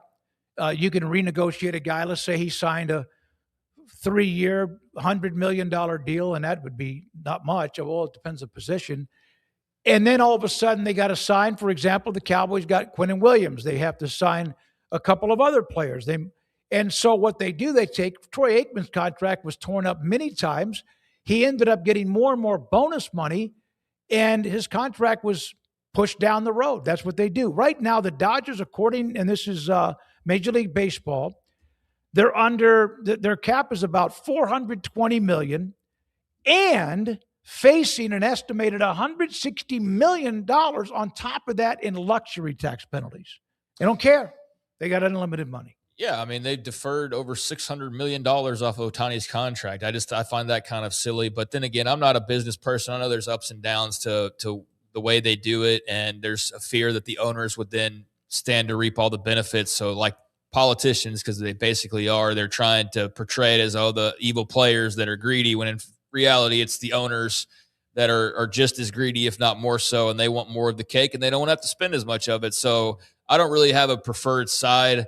I just think that when you have the disparity you have between the top and bottom payroll, that it should not be as extreme as it's starting to become in Major League Baseball. Like, don't tell the Dodgers they can't spend necessarily, but I do like the idea, or just only tell them that, but I do like the idea of, hey, it's not just about people spending a bunch. It's about some of y'all are intentionally not spending anything, and that's your strategy. And it's not like Moneyball either. It's like that you're doing this intentionally to tank your team or to whatever. So, yeah, we got to have more of a balance, I feel like, in Major League Baseball. Yeah, and I don't, again, there's going to be a shutdown perhaps next year at some point. A lot of people think so. Something's got to give. Par for the course for baseball, because every time you get a little bit of momentum, which I don't know how much I feel it this year. I definitely felt it last year.